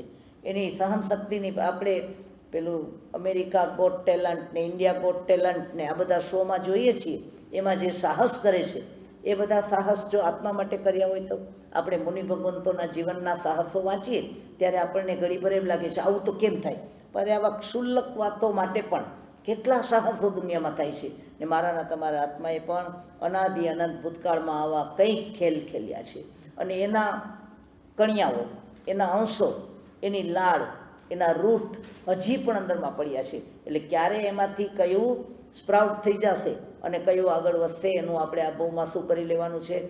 100% અમિચ્છામી દુક્કડમ કરવું છે. ખોટું એ ખોટું, ખોટું ને ખોટું જો એ એક વખત નક્કી કરશો ને તો અંદરથી મૂળ શું થવા માંડશે? બળવા માંડશે. મૂળિયું સુકાવા માંડશે. આપણી ઈચ્છા, આપણી ધારણા આપણી આસક્તિ, આપણી માન્યતા અને આપણા દુર્ધ્યાનો આ બધી વૃત્તિઓને રોજ અને રોજ સિંચન કરે છે. એટલે પેલો ત્યાંથી મૃત્યુ પામે છે. મૃત્યુ પામે છે એ પહેલાં એક નાગિલ નામનો એનો મિત્ર હતો, જે આત્માર્થી હતો. જ્યારે એને ખબર પડી ને કે આ કુમાર નંદી ચિત્તા ઉપર ચડવાનો છે, ત્યારે એણે એને સમજાવવા ખૂબ કોશિશ કરી. અરે આવા ક્ષુલ્લક ધ્યેય માટે તું આખો મનુષ્ય બહુ જ્યારે છોડવા તૈયાર થયો છો, તો હવે તારું ધ્યેય બદલી નાખ, તારું ધ્યાન બદલી નાખ. આવી ક્ષુલ્લક માગણી આ તો બાય પ્રોડક્ટ કરતાં પણ સસ્તું છે. શું કીધું કે કોઈ પણ જીવને મોક્ષ જતા પહેલાં હજી કર્મના બંધનો ખપાવવાના બાકી હોય અને એને વચ્ચે થોડા ભોગ કરવા પડે એમ હોય, તે ભોગ કયા મળે? કયા મળે? અરે દેવતાને એ પણ વૈમાનિક દેવના. એને બદલે આ તો કોઈ વાત સાંભળતો નથી અને આખરે ચિત્તામાં ચડી અને ત્યાં હાસા પ્રહાસાના દેવલોકમાં એનું ઉત્પન્ન થવાનું બને છે. હાસા પ્રહાસાની સાથે એ પોતાની આસક્તિપૂર્વક જોડાય છે અને થોડા દિવસો સુખચેનમાં પસાર કરે છે. ત્યાં એક દિવસ અચાનક ઇન્દ્રનો હુકમ આવે છે, પડાવ વાગે છે, ઘંટ વાગે છે કે નંદીશ્વર દીપ ઉપર જવાનું છે અને બધા દેવદેવીઓએ શું કરવાનું છે? એની સાથે ચાલવાનું છે. આને તો દેવલોકના કોઈ પણ આચારથી ખબર નથી, એટલે વિચારમાં પડે છે કે આ શું અચાનક ઘંટ વાગ્યો. એ દરમિયાન આ તો વૈકરી શક્તિની વાત છે, એટલે એ વખતે બધા દેવી દેવતા તૈયાર થઈ જાય ને, તો આશા ને પ્રહાસા પણ સાજ શણગાર સજીને તૈયાર થાય છે અને તરત જ દેવલોકની બહાર નીકળવા માટે પોતાના આવાસમાંથી બહાર નીકળીને નૃત્ય કરવા માંડે છે. અને પેલો કુમાર નંદી હજી કશું વિચારે ને એટલી વારમાં એના ગળામાં ઢોલક આવી જાય છે. શું આવી જાય છે? ઢોલક આવ્યું. એટલે પેલો કહે છે આ શું છે? તારે વગાડવાનું છે. શું કહે છે કે તારે આ ઢોલક હવે શા માટે વગાડવાનું? તો કે આપણી આ ભૂમિકા છે. હવે પૃથ્વી ઉપર કોણ હતો? અતિ અતિ ધનવાન, શ્રીમંત અને શ્રેષ્ઠી એવું સામાન્ય વ્યવહારમાં સુંદર જે સ્થાન કહેવાય એવા સ્થાનમાં તો અહીંયા શું આવી ગયું હવે? તો કે હું શું કામ વગાડું? તો કે હવે તારે જીવનભર આ ઢોલક વગાડવાનું છે. વિચારજો. અને પેલી તો નૃત્ય કરે છે ને આના હાથ પણ ચાલવા માંડે છે અને ઢોલક વગાડે છે. પછી એને પારાવાર પશ્ચાતાપ થાય છે ને પેલા નાગિલના શબ્દો યાદ આવે છે. એનો જે આત્માર્થી મિત્ર હતો ને, શ્રાવક, જે એને સમજાવે છે કે આ નિદાનમાંથી બહાર નીકળ, આ ધ્યાનમાંથી બહાર નીકળ. હવે આ વિચારો, આ ઢોલક ઉતરે. એટલે આ વાત છે ને હું ન્યુયોર્કમાં કરતી હતી, તો ત્યાં મયુરભાઈ બેઠા હતા. એ કે બેન આ તો તમે કીધું ને આ કથા ભલે શાસ્ત્રમાં છે પણ અમને તો અમારું રૂપક લાગે છે. કે જ્યારે સામે ઓફર આવી હતી ને એટલે અમે નંદીશ્વર પેલા દ્વીપ ઉપર જવા માટે દુનિયાની બધી જ માયા મમતા છોડી અને નીકળી પડ્યા હતા. અને ડાળીઓ પકડીને કોઈ નોકરીની પકડી, કોઈ ધંધાની પકડી, કોઈ કાંઈ પકડી અને નીચે મહાભંવર હતું એ ઓળંગીને અમે આખરે હાસા પ્રહાસાના ધ્યાનમાં આ કોઈ ઘરચોળું ઉડીને આવેલી એક છોકરીની સાથે જોડાઈ ગયા ને હવે આ ઢોલક લાગી ગયું છે ગળામાં. એ કે આ તો સાચે સાચ રૂપક છે. આ ખરેખર જ્ઞાનીઓના જ્ઞાનમાં જે કથાઓ છે ને એ કથા આપણા અંદરની વૃત્તિઓના રૂપક એટલે કે પાત્રો બનીને આવે છે. એટલે ખરેખર આ હાસા પ્રહાસાનું દ્રષ્ટાંત શાસ્ત્રમાં આપ્યું છે. અને હવે આ કુમાર નંદી ખૂબ પસ્તાય છે. અને પણ એની સાથે પૂર્વનો કોઈ પુણ્યનો યોગ હશે કે પેલો નાગિલનો આત્મા જેનો મિત્ર હતો ને આત્માથી, એનો ફરી એને દેવલોકમાં યોગ થાય છે. અને એને ભાન થાય છે કે આણે મને પૃથ્વી ઉપર હતો ત્યારે, હવે એને પાછું મનુષ્ય લોકમાં જવા માટે કેટલી તકલીફ. દેવલોકમાંથી મનુષ્ય થવું સૌથી દુર્લભ છે. એક અસંખ્યાતા દેવલોકનો આખો લોટ ચ્યવન કરે એમાંથી એક આત્માને શું મળે છે? મનુષ્યનો ભોગ મળે છે. એટલે કેટલી એલિજિબિલિટી, ત્યાં જઈને એને કેટલી સાવધાની રાખવી પડે. આમ તમે કલ્પના કરો કે આટલા સંખ્યાતા મુઠ્ઠીભર મનુષ્ય અને એની સામે ધસારો કેટલો અનંત તિર્યંશ, એમાંથી બધા પણ દેવલોકમાં ઘણા જઈ શકે છે. અને આ મનુષ્ય આ બધાને દેવલોકમાં જવું છે. તો એના કરતાં પણ પાછું જ્યારે મનુષ્યમાં આવું છે ત્યારે તો દેવલોકમાં તો માત્ર 2 ગતિના જીવો જાય, એક તિર્યંતના અને એક મનુષ્યમાં. પણ મનુષ્યમાં કોણ કોણ આવી શકે? અસંખ્યાતા નારકી, અસંખ્યાતા દેવતા, અનંતા તિર્યંચ અને સંખ્યાતા મનુષ્ય. આ બધામાંથી મનુષ્યમાં આવે. તો અહીંયા તો સીટ આટલી જ છે. એટલે હવે આ કુમાર નંદી ઘણા પશ્ચાતાપ સાથે પ્રાયશ્ચિત લીધું અને એણે તો પોતાની આલોચના નિંદા કરી, પણ મારા ને તમારા આત્મામાં આલોચના અને નિંદાના ભાવ જગાડવા માટે જ્ઞાની કહે છે કે આપણા જીવનની અંદર આપણે આ ઉપદાનમાં સ્વજનોની યાદ આવે, ઉપકારીના ઉપકારના નામે સ્નેહ ધ્યાન થાય. અને આપણે બધા ધારો કે સાથે જમવા બેઠા હોય તો આપણું ધ્યાન કોની થાળીમાં હોય? કોઈ મોટું ફંક્શન હોય, એમાં આટલા બધા લોકો જમવા આવ્યા હોય અને આપણો પરિવાર પણ આવ્યો હોય અને સાથે આપણે પીરસવામાં હોય, તો પછી આપણું ધ્યાન કોના ઉપર જાય? આપણે કોનું ધ્યાન રાખીએ? આપણા પરિવારનું ધ્યાન રાખીએ. એટલે હવે ખરેખર આપણે આપણી ડ્યુટી કરીએ છીએ, પણ અંદરમાં ખબર પડે ને કે આપણું કોઈક સ્વજન ત્યાં બેઠું છે, એટલે વારંવાર એના તરફ સ્નેહના કારણે આપણે ખેંચાયા કરીએ છીએ. એટલે કોઈને ભલામણ કરવાની હોય કંઈ કાંઈ તો સ્નેહ ધ્યાનની સાધુ થયેલા સ્વજનને પણ શરીરની ભલામણ કરે. એક સાધુ થઈ ગયા ને આપણું સ્વજન, એણે દીક્ષા લીધી અને એને માટે ગોચરી પાણીની વ્યવસ્થા જ્યારે થાય ત્યારે સાધુને કહે કે અમારા કોનું ધ્યાન રાખજો? અમારા ભાઈનું ધ્યાન રાખજો. સાધુ તો બધા સરખા છે, પણ આની અંદરમાં આપણી જે સ્નેહ વૃત્તિ છે એ ચારે બાજુથી આપણને ઘેર્યા કરે છે. તો આ સ્નેહ ધ્યાનને છોડવાનું છે અને આવા સ્નેહ ધ્યાનને છોડવા માટે જે છૂટી ગયા એવા આત્માઓ પણ છે કે દાખલા તરીકે નમી રાજર્ષિ જેને શરીર આંખમાં દાહ જ્વર થયો હતો અને એને સ્નેહ વિજેતા બન્યા. મિથિલા જ બળે છે, મારું કંઈ બળતું નથી. એ નમી રાજર્ષિ. અને આદિનાથ ભગવાન જેણે 83 લાખ પૂર્વ સંસારમાં રહ્યા હતા અને 70,560 અબજ વર્ષ થાય ને એટલે એક પૂર્વ થાય. આવા 83 લાખ પૂર્વ એણે સંસારમાં કાઢ્યા અને 1 લાખ પૂર્વનો એણે ખાલી સંયમ પાડ્યો છે. તો આવો બોળો ભવ્ય અનુરાગી પરિવાર, એના બધા જ પરિવારમાં બધા કેવા હતા? એના અનુરાગી હતા. અને સંયમ બાદ એણે કેટલો એ પરિવાર એને યાદ આવ્યો હશે, કેટલું એનો સંગ, કેટલો સાથ, કેટલો. આપણે તો પરિવાર સાથે રહ્યા તો કેટલું રહ્યા, અને આદિનાથ દાદા રહ્યા તો કેટલું વર્ષ રહ્યા? 83 લાખ પૂર્વ. 84 લાખ પૂર્વમાંથી એક પૂર્વનો સંયમ છે. 83 લાખ પૂર્વનો આટલો ગાઢ સંયમ, અને છતાં પણ દીક્ષા લીધા પછી આદિનાથ ભગવાનને કેટલી વખત આ બધા યાદ આવ્યા હશે? કેમ ન આવે એને? એણે શું કર્યું? એણે શું કર્યા? આ બધા નિયાણાના તંતુ પૂરા કર્યા. જેટલાની સાથેના તંતુ હતા એ બધા તંતુ એને કાપી નાખ્યા. માત્ર વેશ નથી પહેર્યો મુનિનો, માત્ર સંસારનો ખેસ નથી ઉતાર્યો, પણ સંસાર સાથેના અનુબંધ તોડ્યા. એટલે એમણે ક્યારેય પણ પરિવારને છોડવો નથી પડ્યો, એનો પરિવાર છૂટી ગયો. એટલે આવો ભવ્ય અને અનુરાગી પરિવાર તો પણ એને ક્યાંય સંસારમાં આડો આવ્યો નહીં. અને સનતકુમાર ચક્રી જ્યારે સંયમ લીધો ને ભાઈ, ત્યારે 6 મહિના સુધી એનો પરિવાર એની પાછળ ગયો હતો.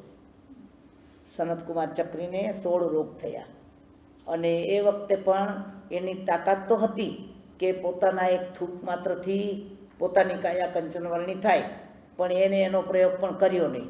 પણ 6 મહિનામાં એણે એક વખત પણ પરિવાર તરફ જોયું નથી. આજે વર્તમાનના સાધુ કહે છે કે અમારા સ્વજનો આવવાના હોય ને તો અમને પણ એની ચિંતા થાય છે કે આ લોકોને અહીં ગામડામાં ખાવા પીવાનું, રહેવાનું કેનું મળશે કે નહીં. જુઓ, સંસાર છૂટી જાય છે પણ તબ પણ નથી છૂટતું.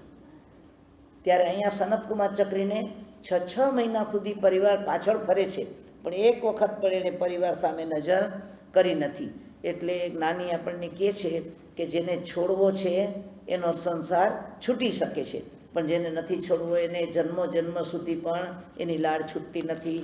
તો આવા કુમારનંદી જેવા દ્રષ્ટાંતો લઈ અને આપણે જોવાનું છે કે આપણી વૃત્તિ ઉપર આપણે કઈ રીતે આલોચના, નિંદા અને ગરહાની હવે મોર મારવાની છે. તો આપણે 5 નિયાણું, 4 નિયાણા જોયા છે. 5મું નિયાણું છે મનુષ્ય ભવના કામ ભોગને અશુચિમય નિંદ્ય માને અને દેવતાય ભોગો એટલે કે પરિગૃહિતા અપરિગૃહિતા વગેરે દેવીઓ એની સાથે યથેચ્છ કામ ભોગની ઈચ્છા એના કારણે દેવલોકમાં એ ગાઢ આસક્તિપૂર્વક ભોગવે. જુઓ, મનુષ્ય ભવના કામ ભોગને તો એણે ખરાબ માન્યા. કેટલા આ શ્રમણીઓએ જે 9 નિયાણા કર્યા ને એમાં 4 નિયાણા સુધીમાં તો બધાને દેવલોક જોઈતું હતું, પણ હવે કંઈક એનામાં શુચિતા, કંઈક એનામાં જાગૃતિ આવી એટલે કે આ મનુષ્યના કામ ભોગ તો બધા ગંદવાડ છે, અશુચિમય છે, આવા જીવન તો જોઈએ નહીં. એના કરતાં વચ્ચેના ભોગ આપણને દેવલોકના મળી જાય ને તો આપણે એટલો લાંબો કાળ એમાં નીકળી જાય. જુઓ, આટલું પણ માન્યું ને તો ત્યાં શું છે તો કે ત્યાં પણ હવે કાદવ નથી, કીચડ નથી, મળમૂત્ર કે લીંટ બળખા નથી, પણ જ્ઞાની કહે છે કે જે તૃપ્તિની જે ભ્રમણા છે એ તો બંનેની એક સમાન છે. એટલે એની આસક્તિ પણ ત્યાં છૂટવાની નથી. એટલે ત્યાં આવા કામ ભોગની વિચારથી એ જો દેવલોકમાં જાય ત્યારે પણ એની ગાઢ આસક્તિ થાય. શું થાય? એ અંદરમાં કામ ભોગને સલમ કામા વિષમ કામા કામા હસી વિશોવમાં. જો પરમાત્માનો આ શબ્દ આપણે લખી રાખવાનો છે. ગઈકાલે આપણે પૂજ્ય સુશીલાબાઈ સ્વામીના 2 ભત્રીજાની વાત કરી તો એણે કઈ રીતે આ પગલું ભર્યું હશે. એમ આ જ્ઞાની કહે છે 5 ઇન્દ્રિયોનો કોઈ પણ વિષય હોય એ કેવો છે, સ્વપ્ને પણ ઈચ્છવા યોગ્ય નથી. એને બદલે જેને પણ દેવલોકનો ભવ જોઈએ છીએ, આપણે બધાએ દેવલોકના ભવમાં તો જવામાં વાંધો નથી ને. આપણે બધા જ્યારે કોઈના માતા પિતા મૃત્યુ પામે તો એની આગળ શું લગાડીએ? સ્વર્ગસ્થ. તો આપણે ખુશ કે તો સ્વર્ગમાં ગયા છો, એ તો દેવ થયા છે. પણ દેવલોકમાં વિરતિનો કોઈ વિચાર જ નથી. અહીંયા મનુષ્યમાં તો હજી આપણા માટે વૃત્તિથી વિરામ પામવાના ઘણા બારણા ખુલ્લા છે, ત્યારે દેવલોકમાં એક પણ દરવાજો ખુલ્લો નથી. એટલે ક્યાંય ઊંડે ઊંડે મૃત્યુ પામતા પહેલાં કે મૃત્યુના અંતિમ સમયે આવા મનુષ્ય થવું નથી. એટલે મનુષ્ય થવું એટલે એના કામ ભોગ મારે જોઈતા નથી, તુચ્છ લાગે છે.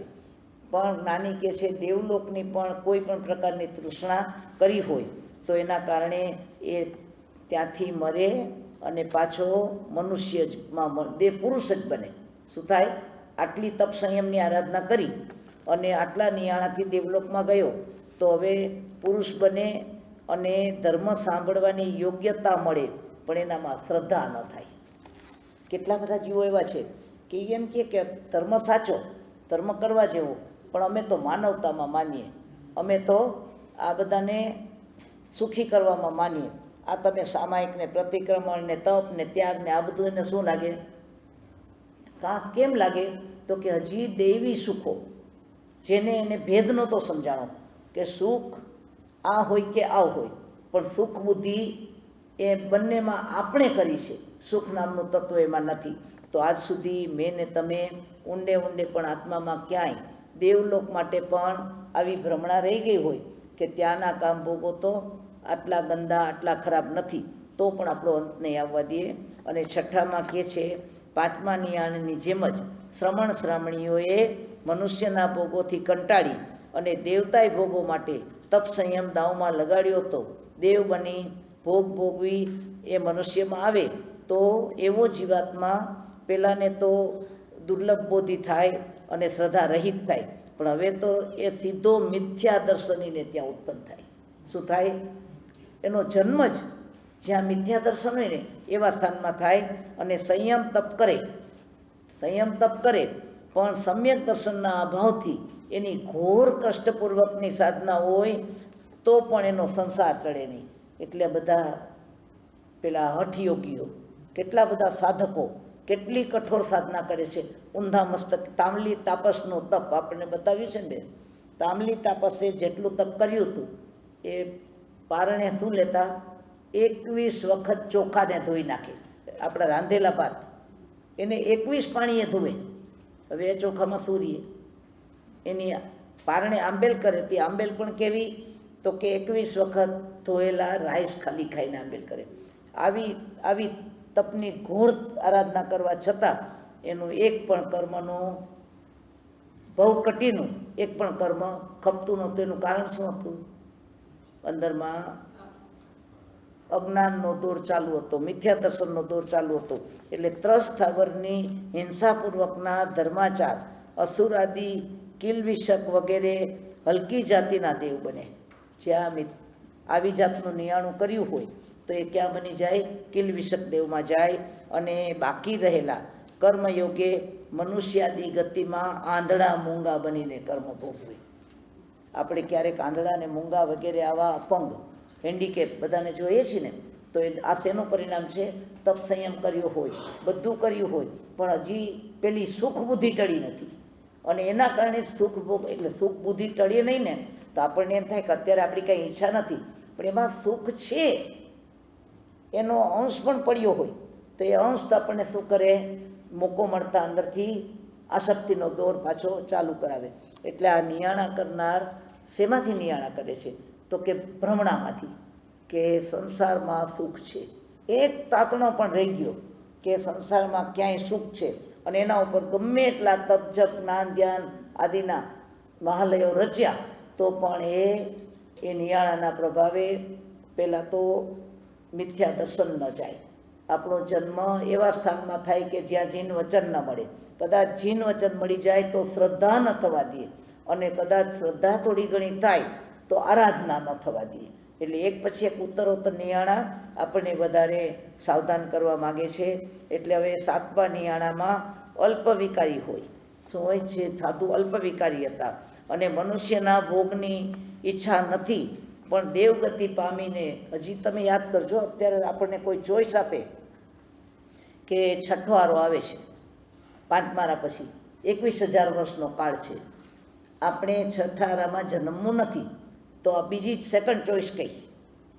નરકમાં જવું નથી, તિર્યંજમાં જવું નથી, તો છઠ્ઠારામાં ન જન્મીએ તો આપણે ક્યાં જવું છે? દેવલોકમાં. બધા કે ને, ઘણા પૂછે કે આવા 21,000 વર્ષનું એક મોટું દેવલોકનું આયુષ્ય મળી જાય તો આપણે છઠ્ઠારામાં ન જન્મવું પડે ને? અરે જ્ઞાની કહે છે કે આ મોટું, આ તો 21,000 કાંઈ નથી, અનંતો કાળ થયો તો પણ પાછો તારે છઠ્ઠારામાં જન્મવાનો યોગ અનંતવાર થશે. અત્યારે કદાચ એકવાર દેવલોકમાં વયા ગયા તો પણ સંસારનો અંત તો થવાનો નથી. જ્યાં સુધી ધ્યાનની ધારામાં આ પૌદ્ગલિક જગતનો, પરદ્રવ્યનો, પરભાવનો એક પણ સુખનો અંશ ફિટ થઈ ગયો છે, ત્યાં સુધીમાં આપણું પરિભ્રમણ ટળવાનું નથી. એટલે દેવગતિ પામી મનુષ્ય બને અને શ્રવણ કરે, શ્રદ્ધા કરે અને કદાચ સમ્યક દર્શન પણ મેળવે. જુઓ, કદાચ એને જીવને સમ્યક દર્શન પણ થાય તો પણ જીવનના અંત સુધી શ્રાવક ન બની શકે. આ એક અંદરની માત્રા આપણને નથી દેખાતી, પણ એ માત્રામાં જે પ્રકારે ચિકાસ, જે પ્રકારે અંદરમાં વધારે દ્રઢતા, એટલા અંશે આપણને ભારે કર્મી બનાવે. ને ભારે કર્મી બનવાના અત્યારે વર્તમાનમાં હું ને તમે કેટલા બધા વર્ષ સુધી શ્રાવક ન બન્યા, અને હજી પણ આપણને યાદ છે કે આપણે શ્રાવક છીએ. આપણી કરેલી મર્યાદાઓ, આપણા લીધેલા 14 નિયમો, એ બધા એમાં કોઈ જાગૃતિ છે? યાદ કરવું પડે, કાગળ હાથમાં લેવો પડે, જોવું પડે. ત્યારે જ્ઞાની કહે છે કે જે આત્મા પોતાના આત્માની જાગૃતિપૂર્વક વ્રત નિયમ લીધા હોય એને તો એ વિશે વિકલ્પ પણ ન આવે. ત્યારે આપણને વિકલ્પ આવી જાય પછી આપણે વિચારવું પડે કે આપણે બાધા તો નથી ને. આ બધું આત્મામાં કેમ ઉતરતું નથી? કારણ કે આપણે બધાએ પૂર્વમાં નિયાણા કર્યા છે અને નિયાણાની આલોચના કરી નથી. અને નિયાણાની આલોચના કરવાના અવસરે આપણે નિયાણાને ગાઢ કરી, એટલે પાછું એની દોર ચાલ્યો છે. પછી હવે છેલ્લું 8મું કે દેવ મનુષ્યના કામભોગોમાં આસક્તિ ન હોય પણ શ્રમણોપાસક થાવ એવા ભાવથી. વધારે એને શું થાય કે હું શ્રમણોપાસક રહું. અત્યારે આપણે મનમાં મન વાળી લીધું છે કે નહીં કે આપણે કાંઈ સાધુ તો થવાના નથી, તો આપણે ખાલી શ્રાવક બનીએ તો પૂરતું છે ને. એનો વસવસો નથી, સાચા સારા શ્રાવક પણ નથી, છતાં પણ આપણને એનો વસવસો નથી. એટલે આવું જો ઈચ્છું તો એ શ્રાવક બને પણ ક્યારેય સાધુપણું ન પામે. આટલી ભાવના કરીને એટલે નિયાણું આપણા પુણ્યને શ્રાવકપણા સુધી લઈ જાય, એનાથી આગળ એક કદમ ન વધવા દે. એમ થાય કે આટલો ઊંડો શ્રાવક ભાવ છે, એમ લાગે છે કે 1 મિનિટમાં હમણાં સંયમ લઈ લેશે, પણ એ ન લે. એટલે ક્યાંય પૂર્ણ વિરામ નહીં મૂકવાનું. આમાંથી આપણે શું શીખવાનું છે? આટલું હોય તો બસ, હવે તો આપણો વચ્ચેનો 21,000 વર્ષનો ગાળો નીકળી જાય તો બસ, એક બહુ દેવલોકનો થઈ જાય, પાછા મહાવિદ્યમાં જઈને મનુષ્ય બનીને સાધના કરશું નહીં. જ્ઞાની કહે છે તું મહાવિદ્યમાં એક તો પેલા જન્મી ન શકે, ધાર કે જન્મે તો મિથ્યા દ્રષ્ટિના ઘરમાં જન્મે, કદાચ મિથ્યા દ્રષ્ટિના ઘરમાં ન જન્મે તો તને દુર્લભ બોધિ પણ હોય, એટલે શ્રદ્ધા થઈ ન શકે. કદાચ શ્રાવક પણ થાય તો પણ તું મહાવિદ્યમાં જઈને શું ન કરી શકે? સંયમના માર્ગે ન ચડી શકે. એટલે આવા સંયમના માર્ગે હવે છેલ્લું છે 9મું, દેવ મનુષ્યના કામભોગ નહીં છે, પણ શ્રમણપણામાં કોઈ પ્રતિબંધક વસ્તુ કે વ્યક્તિ ન આવે. જો હવે આનો મર્મ એટલો છે કે દીક્ષા લઉં ને પછી મને એના માર્ગમાં કોઈ આડા ના આવે. સંયમ પાળવો છે, સુખે સુખે પાળવો છે, અને એની અંદરમાં પણ એવી ઈચ્છાથી શ્રવણ બને કે મને કષ્ટ ના. ઘણીવાર વિચાર આવે કે સાધુપણું લીધા પછી આવા કષ્ટ આવે, એના કરતાં સુખે સુખે સાધુપણું લેવાઈ જાય તો. આ જો કષ્ટ વર્તમાનમાં આવે છે એ આપણે ભોગવવા નથી, તો આપણે સાધુપણામાં એ કષ્ટ ભોગવવાની તૈયારી છે. અરણિક મુનિવર જેને સંયમ લીધો, કથા બધા જાણો છો ને, અરણિક મુનિ બાળ મુનિ છે, એણે સંયમ લીધો, અને સંયમ લીધા પછી એના પિતા ગુરુ અને માતાએ પણ દીક્ષા લીધી, ત્રણેય દીક્ષા લીધી છે. પણ પિતાનો ગાઢ મોહ એવો હતો કે મારા દીકરાને જરા પણ કષ્ટ ન પડવું જોઈએ, એટલે ક્યારેય પણ ગોચરી પાણી માટે મોકલ્યા નહીં. અને પહેલાં એ પણ એમાં શું માની લીધું કે હું સાધુ તો છું જ ને, હું આરાધના તો કરું જ છું ને, એટલે એને ક્યારેય કષ્ટને સામેથી બોલાવવાનો ભાવ ન જાગ્યો. અને જ્યારે પિતા ગુરુ કાળધર્મ પામ્યા અને પછી એને ગોચરીએ જવું પડ્યું. ધોમ ધકતો તાપ છે, પહેલી વખત ગોચરીએ નીકળ્યા છે, અને ધોમ ધકતા તાપથી પસીને રેપઝેપ છે, આખું વ્યાકુળ છે, એટલે એક ઝરૂખાની નીચે ઊભા રહી ગયા છે. અને એ વખતે સામે કોણ હોય છે? ઝરૂખામાં એક સ્ત્રી, વારાંગના, નૃત્યાંગના કે વેશ્યા, જે કહો તે, એની પણ નજર પડે છે. અને એ પોતે આમંત્રિત કરે છે દાસી મોકલાવીને, અને ભોજન આદિ આપીને લુબ્ધ બનાવે છે. એ ક્યારે બન્યા લુબ્ધ? કષ્ટ માટે કોઈ તૈયારી નહોતી. સાધુપણું લેવું છે પણ સુખે સુખે સાધુપણું મળે એવી સાતા સીડિયા પણ આની ભાવના ખરી કે નહીં? જો આપણને તો તપમાં પણ જરા કંઈ કષ્ટ આવે તો આપણે કંઈક તપ બરાબર કેવી રીતે થવું જોઈએ? સાતાપૂર્વક થવું જોઈએ. તો જ્ઞાની કહે છે સાતાપૂર્વક થાય એ તારા પૂર્વના પુણ્યના યોગે થઈ શકે, પણ કષ્ટ માટેની તૈયારી ન હોય તો જ્યારે કષ્ટ આવે ત્યારે નક્કી થઈ જાય કે આના પછી હવે આપણે ઉપવાસનું નામ આવું બોલીએ છીએ. ક્યારે આ વખતે તો આંબેલ એવી આકરી લાગી કે હવે આવતે વખતે ચૈત્ર હોળી તો નહીં જ કરવાની, હજી આસો હોળી કદાચ કરવા, એટલે ચૈત્ર હોળી ક્યારેય પણ આપણે જીવનમાં ન કરી શકીએ. આ કોણે આપણા દરવાજા બંધ કર્યા? કોને દરવાજા? એટલે આ દુર્ધ્યાન છે. આ બધા શું છે? મને તમને ખબર નથી કે નાના નાના દુર્ધ્યાનોના ફણગા કેવા કેવા ફૂટે છે. તો પરમાત્માએ આપણને એ શ્રેણી, સાધુ બને, સાધના કરે, પણ એ શ્રેણી ન માંડે. એટલે અવરોધો કેટલા છે, અને એ અવરોધોના રૂટ ક્યાં છે? વ્યવહારમાં નથી, અંદરમાં જ છે. આમાં કોઈએ પણ આવી પરિસ્થિતિ ઊભી કરી, એમાં કોઈના મા બાપ આડા આવ્યા, કોઈના ભાઈ બહેન આડા આવ્યા, કોઈના પતિ પત્ની કોઈને આડા આવ્યા. કોણ આડું આવે છે? આપણા ભાવો. અને આ ભાવ જગતમાં માત્ર ને માત્ર આપણે એકલા જ કામ કરી શકીએ. તો જ્ઞાનીના માર્ગમાં મને ને તમને આ પ્રકારના જે નિયાણા બતાવ્યા છે એની અંદર આપણે જાણીએ છીએ કે વાસુદેવ એના પિતા વસુદેવ કેવી રીતે બન્યા છે કે જ્યારે એક પણ કન્યા એની સાથે નંદીસેન મુનિજી કે જેની વયાવચ માટે દેવલોકમાં પ્રશંસા થઈ છે. ઇન્દ્રના દરબારમાં ઇન્દ્ર ભરી સભામાં કહે કે નંદીસેન જેવો વયાવચી દુનિયામાં કોઈ નથી. ને વયાવચી પણ કેવા હતા કે મુનિવરોને માટે આપણે કહીએ ને કે કોઈને પગ દબાવવો છે તો એ ગુરુને એમ પણ ન કહે કે આપનો પગ સીધો કરો. એ પોતે ઊભો થઈને પહેલાં ગુરુનો પગ સીધા કરે અને ત્યાર પછી એના પગની સેવા કરે. એટલે વયાવત ધર્મ એવો છે કે જેમાં માત્ર આપણે બોલાવે, આપણને કામ સોંપે, આપણને કહે ને આપણે એની સેવા કરી દે એમ નહીં, એની પરિસ્થિતિ જોઈને અને પાછો એનો ગમે એવો તિરસ્કાર હોય, ગમે એવી એની સાથે અયોગ્ય વર્તણૂક હોય તો પણ મનનો એક તાર પણ ખસવા ન દે એવા વયાવચી નંદી છે. અને કથા આપ જાણો છો કે જ્યારે એક અચાનક ભોજન ગોચરીએ બેઠા છે એ વખતે દેવતા એની કસોટી કરવા આવે છે અને આવીને કહે છે કે આરામથી આરોગ્ય ભોજન આરોગ્ય છે અને આમ તો મોટો વયાવચી થયો છે, તારામાં તો વયાવચ કરવાના કોઈ લક્ષણ દેખાતા. અરે ગુરુદેવ ફરમાવો, આપને શું વયાવચ? મારે જરૂર નથી, પેલો બિચારો મુનિ તડપે છે, તરફડે છે, એની પાસે જા. તો કે ક્યાં છે? તો કે આગળ જા, તને મળી જશે. એમ કરીને પેલો ભોજન પણ નથી કરતા નંદી છે, એક અન્નનો કોળિયો પણ મૂકતા નથી, ઊભા થઈને જાય છે. તો એક ગ્લાન મુનિ પડ્યા છે, આખું શરીર રક્તપિત્તવાળું છે અને કણસી રહ્યા છે. એ જ વખતે એને ખભે ઉઠાવી દે છે અને ચાલે છે.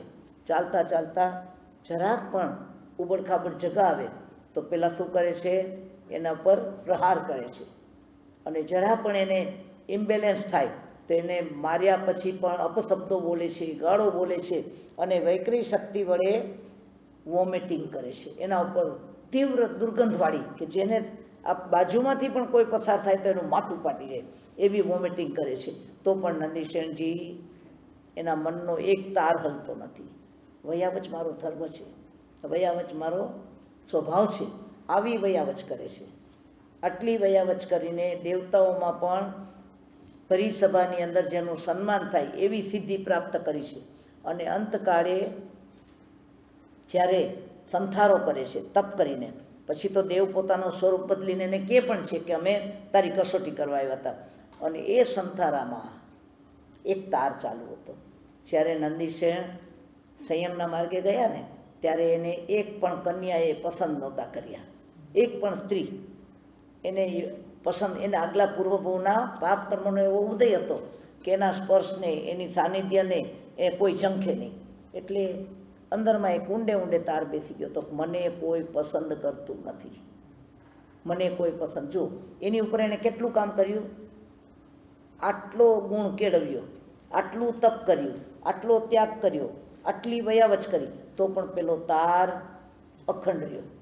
એટલે જ્યારે સંથારો કરીને પડ્યા છે ને ત્યારે અંદરમાં એક ઝબકારો થાય છે, મારા તપ સંયમનું કંઈ ફળ હોય ને તો હું સ્ત્રી વલ્લભ બનું. બોલો, હું સ્ત્રી વલ્લભ બનું. અને આ કૃષ્ણ વાસુદેવ એના પિતા વસુદેવ કે જે બન્યા, કે જે સ્ત્રી વલ્લભ હોય, કૃષ્ણના પિતા. પણ એ વખતે એણે સાધનાય કરી છે, બધું કર્યું છે, પણ એ જ ભવમાં નંદીશેન ધારત તો મોક્ષ પણ લઈ શકત. અને કદાચ મોક્ષ એનો ન થયો તો આવતા ભવમાં તો અવશ્ય આટલી સાધનાના પરિણામે એને સાધુપણું આવે અને એમાં પણ આરાધના કરીને મોક્ષે જઈ શકે કે ના જઈ શકે. એને બદલે અટકી ગયા. પછી ભવાંતરમાં મોક્ષ થશે એ નિયાણાની આલોચના નિંદા ગરહા કરીને. એટલે હું ને તમે વર્તમાનમાં જે પરિસ્થિતિમાં બેઠા છીએ એ આપણે પૂર્વના જન્મોમાં કેટલા આવા દુર્ધ્યાનો ઈચ્છાપૂર્વક કર્યા છે. એટલે એ દુર્ધ્યાનોના પરિણામે આપણને વર્તમાનમાં પણ આ પ્રકારના નિદાનોનું ફળ મળ્યા કરે છે. તો આપણા જીવનની અંદર આ પ્રકારના ભાવોમાંથી નીકળવા માટે નિદાન ધ્યાન છોડવાનું છે. સંભૂતિ વિજય, મોહજન્ય નિયાણું, રાગજન્ય નિદાન ચક્રવર્તી બની અને બ્રહ્મદત્ત બન્યા. અને નંદીશેણ મુનિ જેની આપણે હમણાં વાત કરી, દેવલોકમાં પ્રશંસા પામ્યા તો પણ એનો આરો ના આવ્યો. એટલે નિયાણા રાગજન્ય હોય, દ્વેષજન્ય હોય અને મોહજન્ય હોય. તો આ રાગજન્ય નિયાણામાં આ લોકમાં દેહ, પરિવાર, પરિગ્રહના લક્ષ્ય બધી માગણી અને પરલોકમાં દેવ, દેવેન્દ્ર, વિદ્યાધર વગેરેની પદવીની માગણી.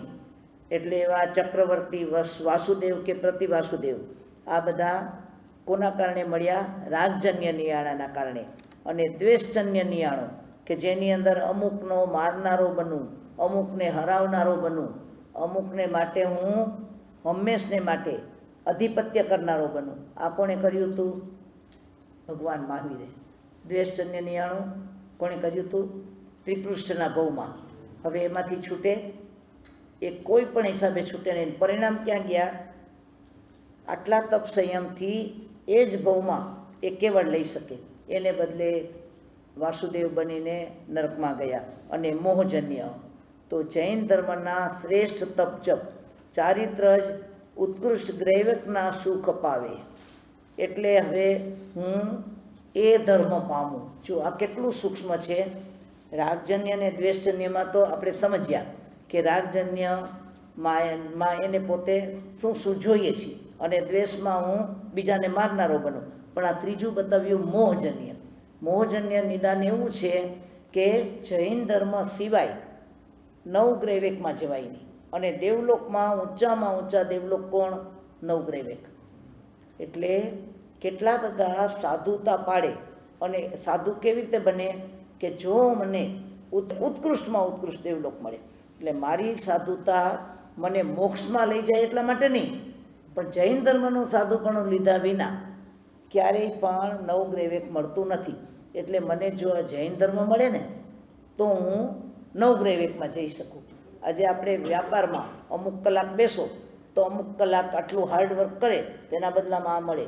તો હાર્ડવર્ક શાને માટે કર્યું? એ વસ્તુ મેળવવા માટે. એટલે એણે સાધુપણું જે ભગવાને કીધું છે ને કે જેમાં કેવડી પણ દોષ ના કાઢી શકે, જેમાં કેવડી પણ દોષ ન કાઢી શકે એવી જેની ક્રિયા હોય અને છતાંય જીવ અભયવી હોય, મોક્ષમાં જનારો ન હોય, કેવડી દોષ ન કાઢે એ ચારિત્ર કેવું હશે? આપણને અંગારક મુનિનું દ્રષ્ટાંત આપ્યું છે કે એક વખત ભગવાનને કોઈ પ્રશ્ન કર્યો હતો કે ભગવાન, કોઈ જીવ અભવી છે એની ખબર કેવી રીતે પડે? તો કે એના પરિણામની ધારામાં કરુણા ન હોય, એનું ચારિત્ર એવું હોય કે એમાંથી કેવડી દોષ ન કાઢે. તો કે હું કોઈ દ્રષ્ટાંત હોય તો બતાવો. તો કે 500 શિષ્યના ગુરુ અને સંયમ યાત્રામાં એવા તો નિર્મળ દેખાય, એનું ચારિત્ર એવું કે ખરેખર એને કોઈ પણ પ્રકારે એમ ના બતાવી શકાય કે આમાં એનું ભૂલ છે. એટલે કે છે તો પછી એનામાં શું ભૂલ છે? તો કે એક રાત્રિએ એનું જ્યાં આખો પરિવાર ઉતર્યો હતો ત્યાં દરવાજાની બહાર કોલસાની ઝીણી ભૂકી, ભૂકી એટલે ટુકડા ટુકડા, પેલું લાકડાનો કોલસો આવે ને, એક પથ્થરના કોલસા આવતા ને બીજા લકડી કોલસા આવતા. એ લકડી કોલસાને થોડા તોડી નાખે ને તો એનો ચૂરો થાય. આ તમે અહીંયા ગાર્ડનમાં પેલું નખાવો છો ને લાકડાના પેલા ટુકડા જેવું, એનાથી પણ નરમ અને એનાથી પણ બારીક એવું લાકડાનું બાળેલા કોલસાનું ચૂર્ણ એ બધું એના આગળ રાત્રિના એના આંગણામાં પથરાવી દે છે. અને મધ્યરાત્રિએ જેમ આપણે આના પહેલાં કીધું ને કે કેટલા બધા ગુરુ ભગવંતો રાતના સ્વાધ્યાય કરવા માટે કાળ જોવા નીકળે. તો આ 500 શિષ્યો એમાંના જેટલા એની સાથે પરિવારમાં હતા ને એક એક શિષ્ય ઉઠે છે અને દરવાજા સુધી જાય બહારના નક્ષત્ર જોવા. તો જેવો એ પગ મૂકે છે એવો એને પગ નીચે શું આવે છે? કોલસો આવે છે. એટલે પેલા મુનિ ગભરાઈ જાય છે કે અરે આજે અહીંયા જીવાત ઉભરાણી લાગે છે, હવે આપણે બહાર ન નીકળાય. એટલે ત્યાંથી પાછા આવ્યા અને અંદર આવીને તરત જ કાયોત્સર્ગ ધ્યાન કરે, ઈર્યા વૈયા, કે જેની અંદર શું કરે છે? કોઈ પણ જીવની હાલતા ચાલતા વિરાટ ના થાય. પૂરેપૂરા પ્રાયશ્ચિત ભાવપૂર્વક એક એક મુનિરાજ દરવાજેથી પાછા આવીને પ્રાયશ્ચિત લે છે. અને હવે ગુરુ ઉઠે છે. ગુરુ ગયા અને ધડ ધડ ધડ કરતા દરવાજાની બહાર નીકળીને જુએ છે કે આકાશમાં કયો નક્ષત્ર, જુએ છે કે નક્ષત્ર બરાબર છે એટલે આટલા રાત્રિનો આટલો કાળ છે. આવીને અખંડપણે આગમનો સ્વાધ્યાય પણ કરે છે. એના પગ નીચે એક પણ જીવ મર્યો નથી મર્યો, કારણ કે જીવ હતા જ નહીં. પણ ભગવાને કીધું કે એ જીવે હિંસા કરી. કેવી રીતે કરી? હિંસા જીવના મરવાથી નથી, પ્રમત યોગથી છે. તત્વાર્થમાં ભણ્યા ને, પ્રમાદના કારણે પ્રાણ અવ્યવરોપણ. એટલે જે હિંસા છે ને એ ભાવમાં છે. તમને પગ આવ્યો અને તમને જીવ મર્યો પણ નથી, પણ છતાંય આપણે ઉપયોગ વિના ચાલ્યા એટલે અને પેલો આત્મા ઉપયોગપૂર્વક ચાલે છે અને અજાણતા જ વખતે કોઈ જીવ પગ નીચે આવી ગયો તો પણ એને પ્રાયશ્ચિત નથી આવતું, એટલે કારણ કે એમાં હિંસાનો ભાવ નથી અને પેલાને હિંસાનો ભાવ છે. એટલે આ અંગારકાચાર્ય જેને આવી રીતે પગે ચાલી ગયા એના માટે ભગવાને આપણને દ્રષ્ટાંત આપ્યું છે કે આવો જીવ હિંસા ન કરતો હોય તો પણ એનામાં કરુણાનો ક્યાંય પ્રવાહ ન હોય, એના ધારામાં ક્યાંય જીવ દયા ન હોય, એના કારણે એનું ચારિત્ર આવું હોય તો પણ એ ક્યારેય મોક્ષમાં ન જાય. આ તો અભવીની વાત થઈ, પણ આપણે અભવી ન હોય ને તો પણ આપણા મોક્ષને અટકાવવા માટે આટલું પૂરતું છે. આપણને પ્રતિલેખના કરવાનું કીધું ને, આપણે ઘણા એમ કહીએ આ કાળમાં ક્યાં જીવાત છે, એ વખતમાં તો ઘર માટીના હતા અને આવી વ્યવસ્થા નહોતી, આટલી ચોખ્ખાઈ નહોતી, એટલે વારે વારે પ્રતિલેખન કરવાનું આપણને કીધું છે. તો જ્ઞાની કહે છે જીવ હોય કે ન હોય પણ તારે શું કરવાનું, જૈણા એ તારો ધર્મ છે. એક વખત તો ત્યાં સુધી કીધું છે કે એક સાધુઓ પ્રતિલેખન કરતા હતા, તે કહે છે કે ભગવાને આપણને શું હોય કે આમાં કીધું, હવે આટલામાં કાંઈ છે આમાં તો એના એ ગુરુને નથી ગમતું અને શિષ્ય બધી નિયમિત ક્રિયા કરે. એમાં એક વખત બરાબર એમ બોલે છે, શું અંદર કોઈ સાપ ઘૂસી ગયો છે, ત્યાં બધું ખોલી ખોલીને માંડ્યા છો, અને એ વખતે બરાબર અંદરથી સાપ જીવતો નીકળે છે. પણ એ કોણે કર્યું હતું, એક શાસન દેવે બરાબર ત્યાંથી એ વિચરણ કરે છે અને જીનશાસનની અવહેલના થતી જોઈ અને એ એને ઉપયોગ આવ્યો, કામ કરે છે એટલે તરત જ ફૂંફાળો મારતો સાપ નીકળ્યો. એટલે પછી તો મુનિને પણ ધ્યાન ગયું કે ના, પ્રતિલેખના કરવા જેવી છે. પણ કહેવાનો આશય એ છે કે આપણા જીવનની અંદર 100% કરુણાની ધારા અને પરમાત્માની આજ્ઞાનું પાલન, બાકી જ્યાં સુધી જીવાત્માની અંદરમાં આવા પ્રકારના કોઈ પણ ભાવ હશે કે મારે દેવલોક મળે, ઊંચામાં ઊંચું નવગ્રહવેક મળે અને એના માટે હું સાધુપણું પાડું, તો એ પણ શું છે, આત્મા માટે બાધક છે. એટલે આવા બધા જ ભાવો જ્ઞાની આપણને જ્ઞાનમાં બતાવ્યા છે.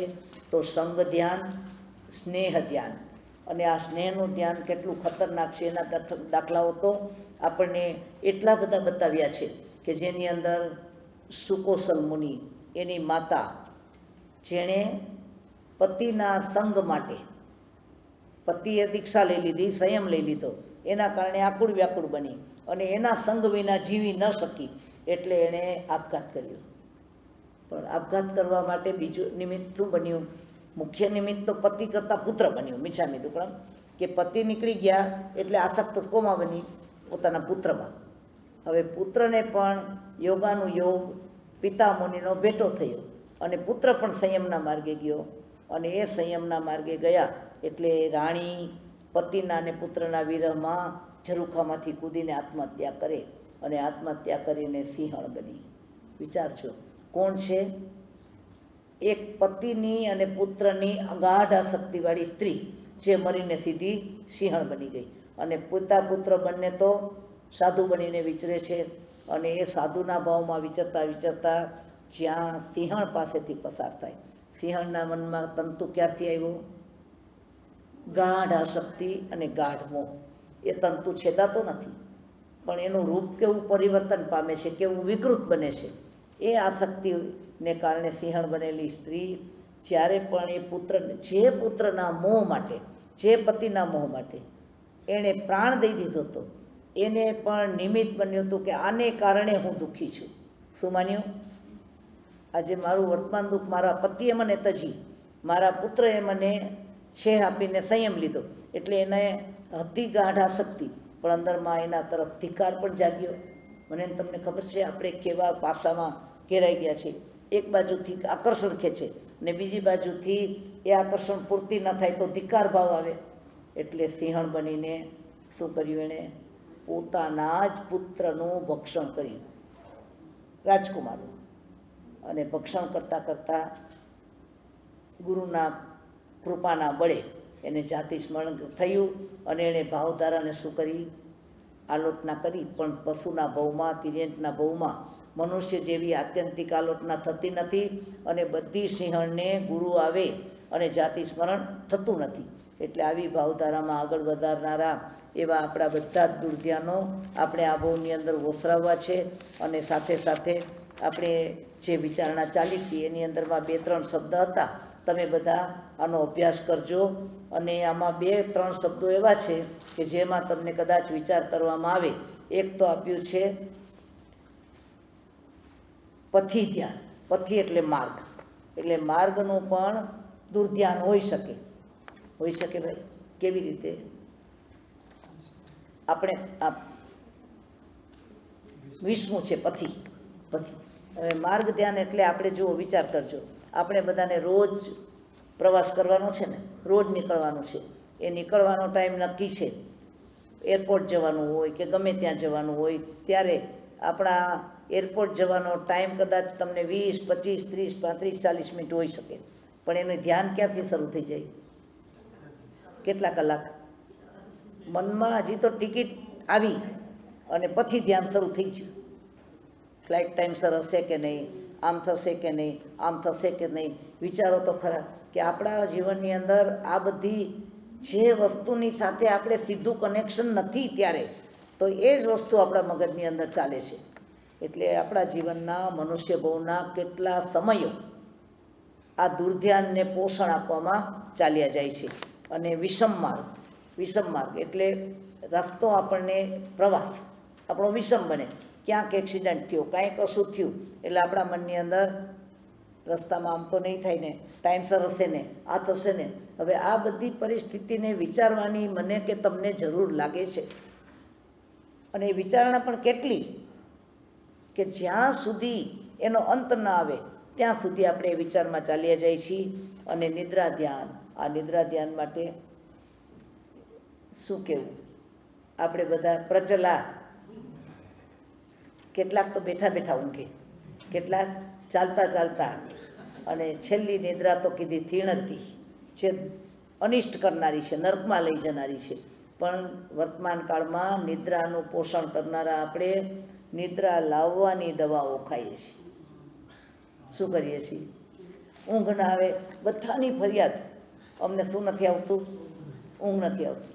ઊંઘ કેમ ના આવે? કેમ ના આવે ભાઈ? જરાક શાંતિથી વિચારજો. શરીરને થકવ્યું નથી કે મનને થકવ્યું નથી કે શું નથી? નહીં તો શરીરના ધર્મો તો છે ને. પણ આપણે તો સુવાનું 12 વાગે, સવારે ઉઠવાનું પાછું બપોરના 12 વાગે. આજે જીવનની શૈલી, આપણી લાઈફસ્ટાઈલ એવી થઈ ગઈ છે કે જેમાં વ્યવસ્થિતતા નથી રહી. સૂર્ય સાથે, આખી પ્રકૃતિ સાથે અને પરમાત્માની આજ્ઞા સાથે જો આપણે કનેક્શન કરીએ. બધું ઘણીવાર ઘણા પૂછે કે તમને તરત ઊંઘ આવી જાય? એટલે મેં કીધું મને ઊંઘ આવે ત્યારે જ હું શું કરું? જ્યારે એમ લાગે કે હવે આપણે ઢળી જ પડવાના છીએ ત્યારે જ સુવાનું. પછી ક્યારે ઊંઘ? પછી કંઈ ઊંઘને બોલાવવી પડે? પણ પહેલાં લાંબા થઈએ ને પછી પડખા ફરીએ ને પછી આળોટીએ ને પછી ઊંઘ વિચાર કરીએ તો ઊંઘ ન આવે. નક્કી કરો કે જ્યાં સુધી ઊંઘ નહીં આવે ત્યાં સુધી સમયનો સદુપયોગ કરીશ. અડધી રાતે જાગી જવું અને પછી તરફડિયા મારવા, એના કરતાં ઊંઘ ન આવે ત્યાં સુધી થોડી પણ કંઈક વાંચવાની, કંઈક અભ્યાસ કરવાની, કંઈક ટેવ પાડીએ. આટલું સુંદર પરમાત્માનું શાસ્ત્રનું આપણને વરદાન મળ્યું છે. વિચારો તો ખરા, જિંદગીમાં જાણવા જેવું કેટલું નથી જાણ્યું. જાણવા જેવું ઉપલબ્ધ છે ને નથી જાણ્યું. ન મળે છઠ્ઠારામાં જન્મશું તો એક નમો પણ કાનમાં પડવાનું નથી. પહેલા, બીજા, ત્રીજા આરામાં પણ નમો કાનમાં પડવાનું નથી. જીનવાણીના શાસ્ત્રો જોવા મળવાના નથી. તો આટલો કાળ 10 કરોડા સાગરો પણ, એમાંનો કેટલો કાળ 1 કરોડા.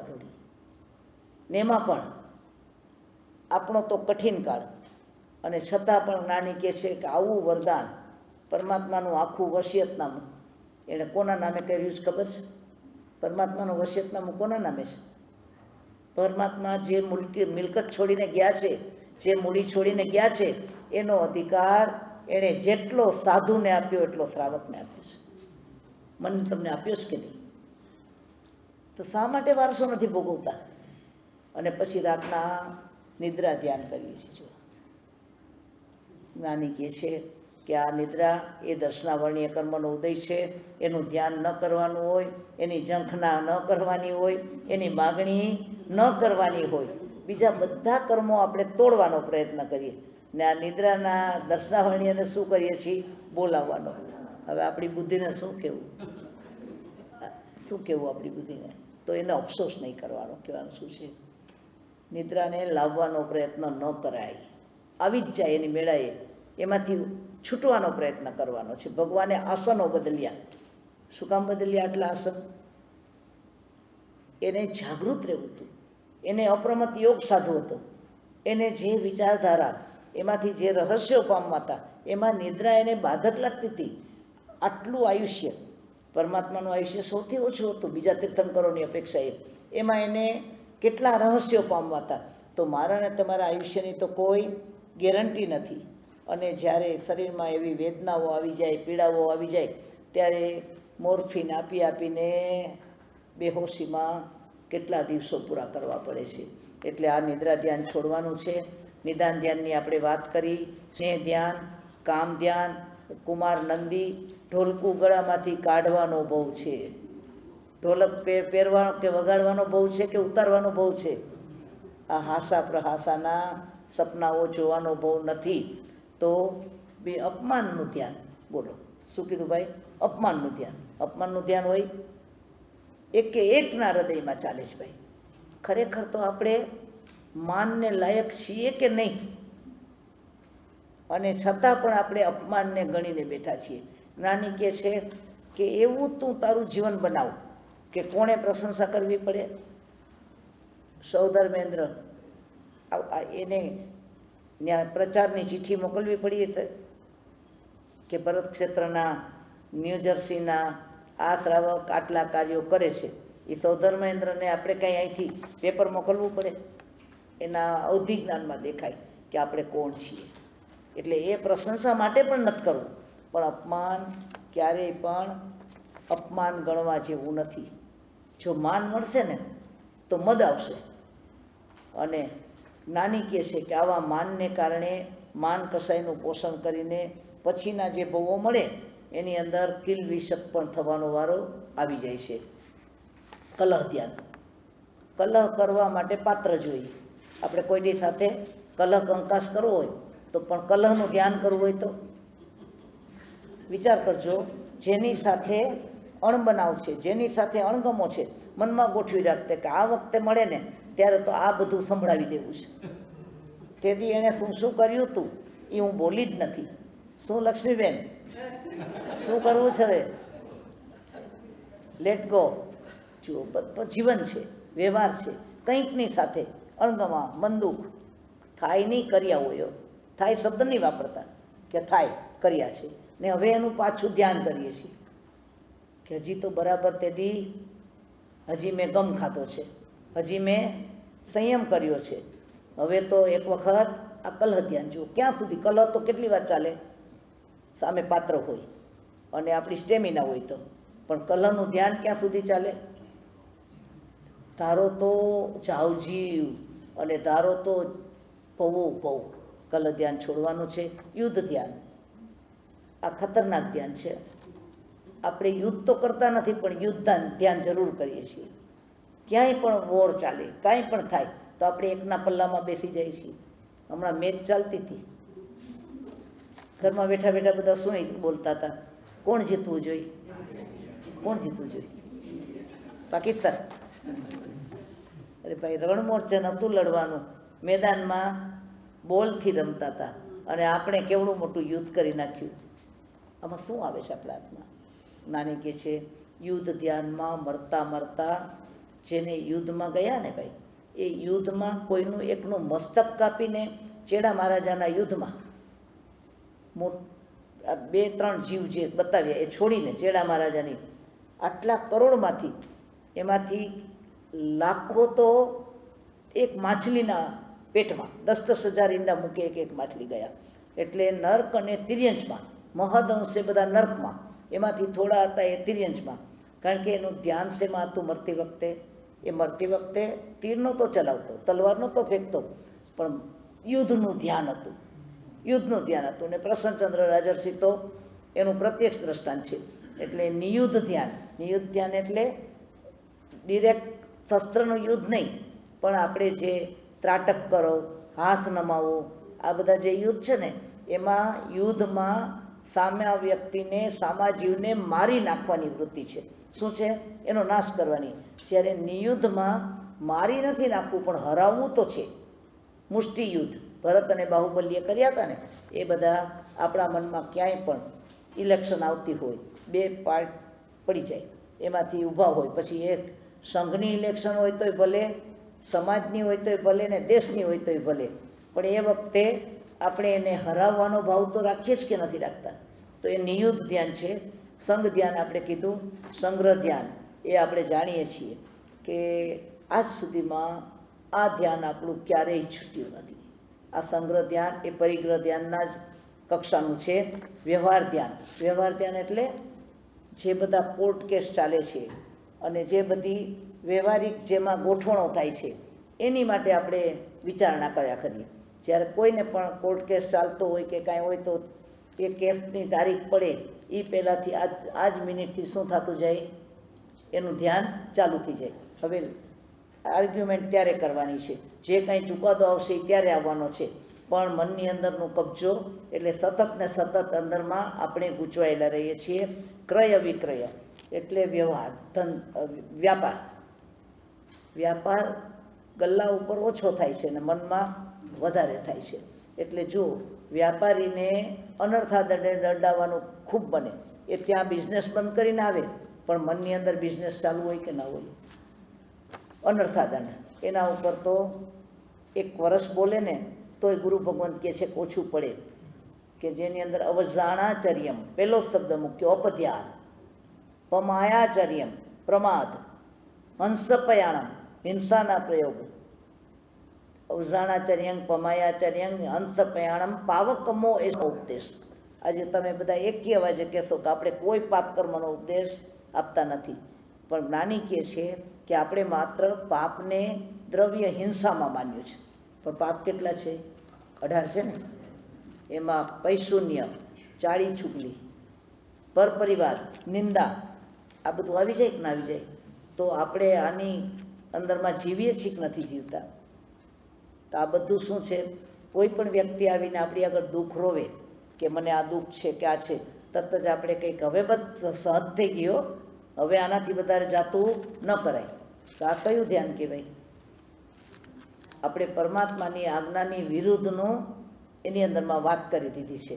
એટલે પાપ કર્મનો જ ઉપદેશ છે, પાવકમો એસન. આ પ્રકારે આપણને પરમાત્માએ અનર્થાદંડના ધ્યાન કીધા છે. આભોગ એટલે જાણી બૂજીને જાગૃતિપૂર્વક આપણને ખબર છે કે આ ખોટું છે અને છતાં પણ આપણો સ્વાર્થ હોય એટલે આપણે આભોગનું સતત ને સતત ધ્યાન ધરીએ છીએ. અનાભોગ એટલે સમજણ વિના પૂર્વના સંસ્કારો વડે અમુકનો સ્વભાવ એવો હોય કે એમાં કૂદી જ પડે, કાંઈ કામનું ન હોય ને તો પણ એ દરેક વાતમાં જોડાઈ જાય. આભોગ, અનાભોગ, ઋણ ધ્યાન, દેણું. તો દેણાનું ધ્યાન કેવી રીતે? કેમ છટકવું, કેમ એને ઉડાવી દેવું, કેમ એના ઉપર દબાણ લાવવું, કેમ એને ટાળવું. અને આર્ત ધ્યાન અને રૌદ્ર ધ્યાન એની અંદર આવી જાય. વેરનું ધ્યાન, વિતર્ક, તર્ક અને વિતર્ક અંદરમાં ચલાવ્યા જ કરે. હિંસાનું, હાસ્યનું, પ્રહાસનું, પ્રદ્વેષ એટલે વિશેષ દ્વેષ, કોઈના પ્રત્યે દ્વેષ છે પણ જ્યારે ભારોભાર દ્વેષ છે એ કેટલાએ ચોકડી મૂકી દીધી છે કે હવે એનું નામ એ મારી સામે નહીં લેવાનું. આને પ્રદ્વેષ કહેવાય. શું કહેવાય? સંબંધ તો નથી જોતો પણ હવે એનું નામ પણ આવું કર્યું છે ક્યાંય જિંદગીમાં? તો જ્ઞાની કહે છે જેનું નામ નથી લેવું ને એના નામની માળા જપવી પડશે. તને કર્મ સત્તા એવા સ્થાનમાં મૂકશે કે તારે એની એટલી ગરજ પડશે, એટલી જરૂર પડશે કે જેને કારણે તારે એના પગમાં બેસીને એના ચરણ પખાડવા પડે. આ કર્મનો કાયદો લખી રાખજો કે કોઈનો તિરસ્કાર કર્યો એટલે એક વખત તો આપણો ટાઈમ થઈ ગયો છે. 5-10 મિનિટ લઉં, ચાલે એમ છે ને? આજે કયો વાર છે? હે, ફ્રાઈડે. એટલે આ આપણું સાયકોલોજી કેવી છે ભાઈ કે ગુરુવારે સાંજે જેટલો થાક લાગે એટલો શુક્રવારે સાંજે થાક તો લાગ્યો હોય ને. તો પણ કાલે સવારે વહેલું ઉઠવાનું નથી, એના કારણે ઊંઘ ઉડી જાય. ઊંઘ ન કરીએ તો ચાલે. બોલો, થાક તો બે ગુરુવારનો શુક્રવારનો સરખો જ હોય, પણ આપણને શુક્રવારની સાંજે થાક નથી લાગતો. એટલે જ્ઞાની કહે છે, એટલે જ્ઞાની કહે છે કે આવી સાયકોલોજી રાખજો કે આપણે કોને ખબર છે કાલે ઉઠવાનું છે કે નથી ઉઠવાનું. કાંઈ વાંધો નહીં ભાઈ, તમે આપણે આપણી જાતને પહેલા કસોટીમાં મૂકવી પડે ને ભાઈ. એટલે ક્યારેય પણ પ્રદ્વેષ નહીં કરશો, પ્રદ્વેષ નહીં કરશો. જે કૂવામાં થૂક્યા હોય ને એ કૂવાનું પાણી આપણે પીવું પડે. આપણને ખબર નથી, તમને ગુસ્સો આવ્યો ને કૂવામાં થૂકી નાખ્યું, અને કોઈ પણ કારણસર તમે પછી ગામમાં ગયા અને જેના ઘરે ગયા હો ને એના ઘરે એ કૂવાનું પાણી આવી જાય. ક્યારેય કૂવામાં થૂકવાનું દુઃસાહસ કરવું નહીં. એટલે કર્મ સત્તા એવી જ છે કે જેની સામે આપણે થયા એના પગમાં પછાડે આપણને. પ્રદ્વેષ, પરુષ એટલે નિષ્ઠુરતા. એટલે ઘણા બધા એટલા ક્રૂર હોય, માણસ ત્રાસ આપે છે, હેરાન કરે છે, પણ એક પરાકાષ્ઠા આવી જાય. એક નાનકડી વાત હતી કે જ્યારે હિન્દુસ્તાન પાકિસ્તાનના ભાગલા થયા, લોભ પણ ભેગો હતો, નિષ્ઠુરતા પણ ભેગી હતી. એક નાનકડો પરિવાર, મા બાપ ને દીકરી ભાગ્યા છે. ત્યારે હિન્દુસ્તાન પાકિસ્તાનના ભાગલા થયા ને આખા ગામમાં કતલ ચાલતી હોય, અને ગામ લોકો બિચારા છુપાઈને ગમે એમ કરીને સ્ટેશને પહોંચે, અને કદાચ ટ્રેનમાં બેસી શકે એ પહેલાં કોઈ ટોળું આવી જાય ને વધ ન કરી નાખે.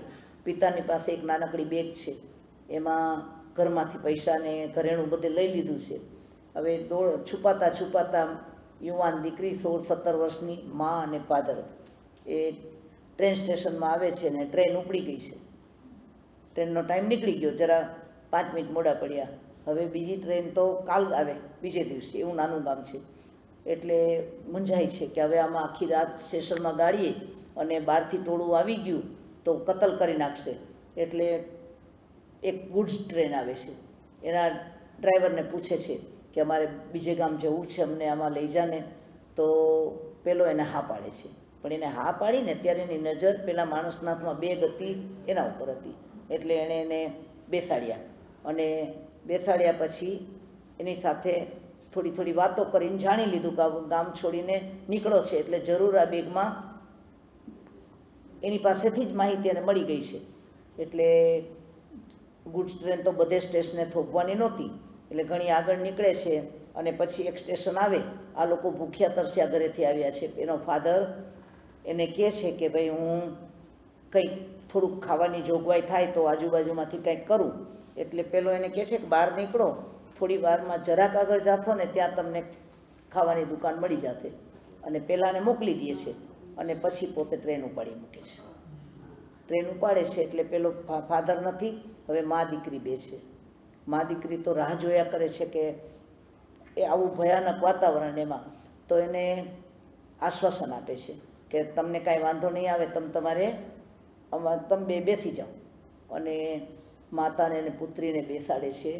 અને ત્યાર પહેલાં તો એને କିଛି ગાર્ડના ડબ્બામાં બેસાડ્યા હતા. ત્યારે પેલા ગુડ્સ ઉપડીને આપને જ્યારે ઉતારી મૂક્યો એટલે આ બંને મા દીકરી એકલા થયા. એટલે ઓલી ડરે છે કે હવે આપણે એકલા પાછળ ગાર્ડના ડબ્બામાં બેસીને શું કરશું. એટલે ડ્રાઈવર એને પોતાના ડબ્બામાં આવવાનું કહે છે, અને પોતાના ડબ્બામાં લાવી અને પેલી બોઇલરની અંદર જે કોલસાની ભઠ્ઠી હોય ને એમાં એની માને બતાવવાને બાને કે તે કોઈ દિવસ બોઇલર નહીં જોયું હોય એમાં એને ધક્કો મારી દે છે.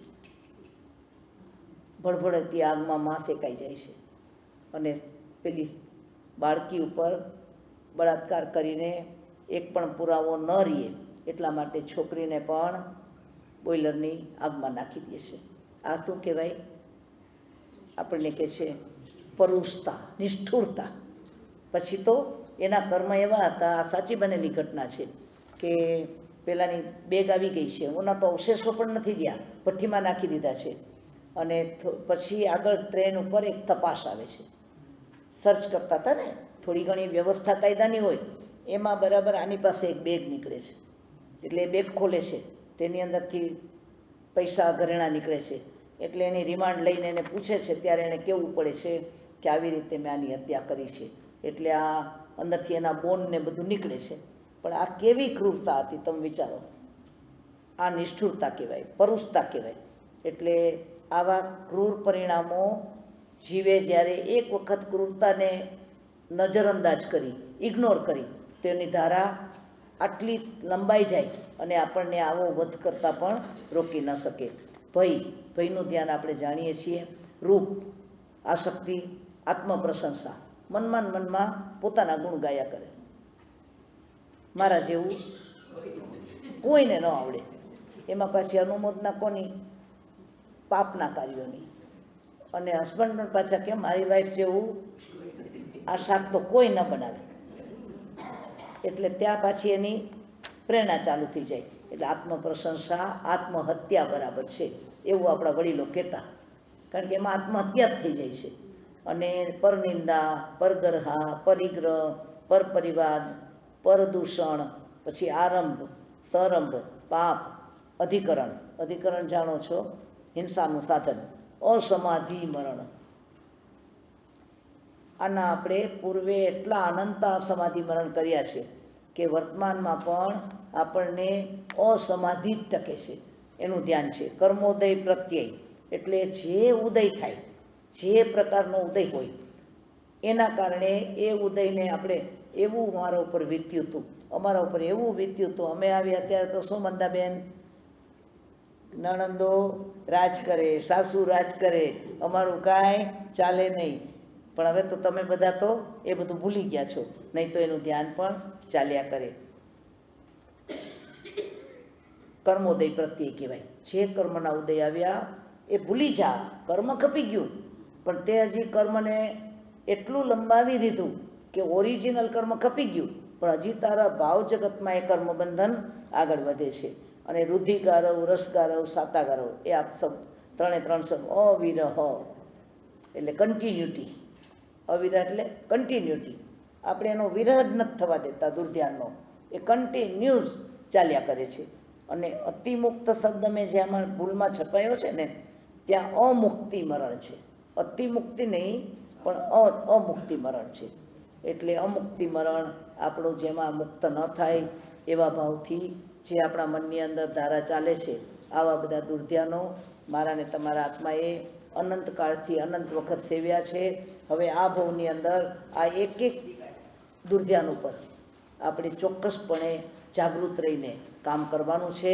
અને જ્યારે જ્યારે આ શબ્દો પણ જાણ્યા હશે ને તો આવો વિકલ્પ મનમાં આવે એટલે તરત જ આપણને એટલું થશે કે આ દુર્ધ્યાન છે, આ ખોટું છે, આ કરવા યોગ્ય નથી.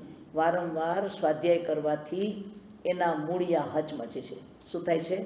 કોઈ પણ વસ્તુ જે મૂળમાં ઊંડી ઉતરી ગઈ છે એ વૃક્ષને તમે રોજ હચમચાવો તો શું થવા માંડે? ત્યારે ને ત્યારે ભલે વૃક્ષ ઉખડી ન જાય પણ એના મૂળિયા ઢીલા થાય કે ન થાય? તો મારે ને તમારે આ દુર્ધ્યાનના મૂળિયા ઢીલા કરવા છે. અને આપણો અંતકાળ આવે એ વખતે જો આપણે સમાધિ મરણ કરવું હોય તો આ બધા જ મૂળને અંદરથી નિરૂટ કરીને કાઢીને આપણે આપણો સમાધિ ભાવ ટકાવવા પ્રયત્ન કરશું.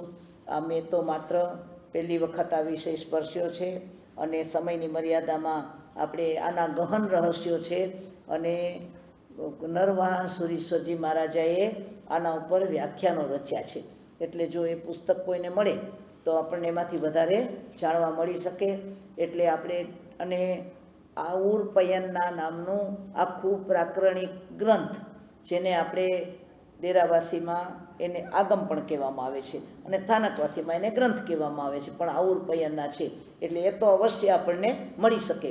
ને એમાં એણે આ 63 માટે દ્રષ્ટાંત સહિત નામ આપ્યા છે કે કોના જેવું ધ્યાન? તો કે વાસુદેવે કરેલું ધ્યાન, આણે કરેલું ધ્યાન. એટલે આપણને કથાનક પણ સાથે મળે છે. તો અભ્યાસનો વિષય બનાવીને આપણે દુર્ધ્યાનમાંથી મુક્ત થઈએ એવી ભાવના સાથે મારી મંદમતીના કારણે, ધારણા દોષને કારણે ભવદેવની જગાએ ભવતત્વ બોલાઈ ગયું હતું એમ કોઈ ઉપયોગ વિના કોઈ શબ્દ ઓછો અધિક વિપરીત કહેવાયો હોય તો અરિહંત અનંસિત કેવડી ભગવંત ગુરુદેવો આત્માની સાક્ષીએ, આપ સૌની સાક્ષીએ તસ્મિચ્છામિ દુક્કડમ. આ મારા વાણી ને વર્તનથી આ સ્વાધ્યાય દરમિયાન તો બરાબર છે, પણ તમારી સાથે આ 25-26 વર્ષના આટલા ગાઢ પરિચય પછી હું આમ આંખ વીંચું ત્યાં મને તમારા બધાની આકૃતિ પણ ખ્યાલમાં આવી જાય. બધાના ઘરોમાં આવું છું, બધાની સાથે રહું છું, અને મારા વાણી વર્તન કે વ્યવહારથી કોઈ પણ પ્રકારે તમારી કોઈ લાગણી દુભાઈ ગઈ હોય, મારો કંઈ અભિનય થયો હોય તો નતમસ્તકે સકળ સંઘની સાથે હું ક્ષમા યાચના કરું છું. સર્વમંગલ માંગલ્યમ સર્વકલ્યાણકારણમ પ્રધાનમ સર્વધર્માણામ જૈનમ જયતિ શાસનમ.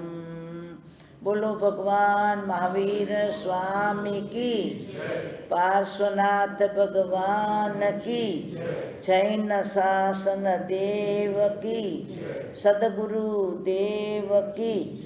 પ્રણામ. જય શ્રી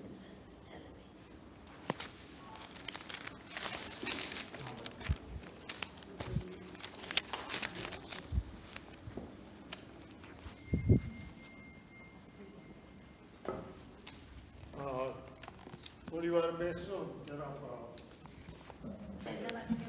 સવારે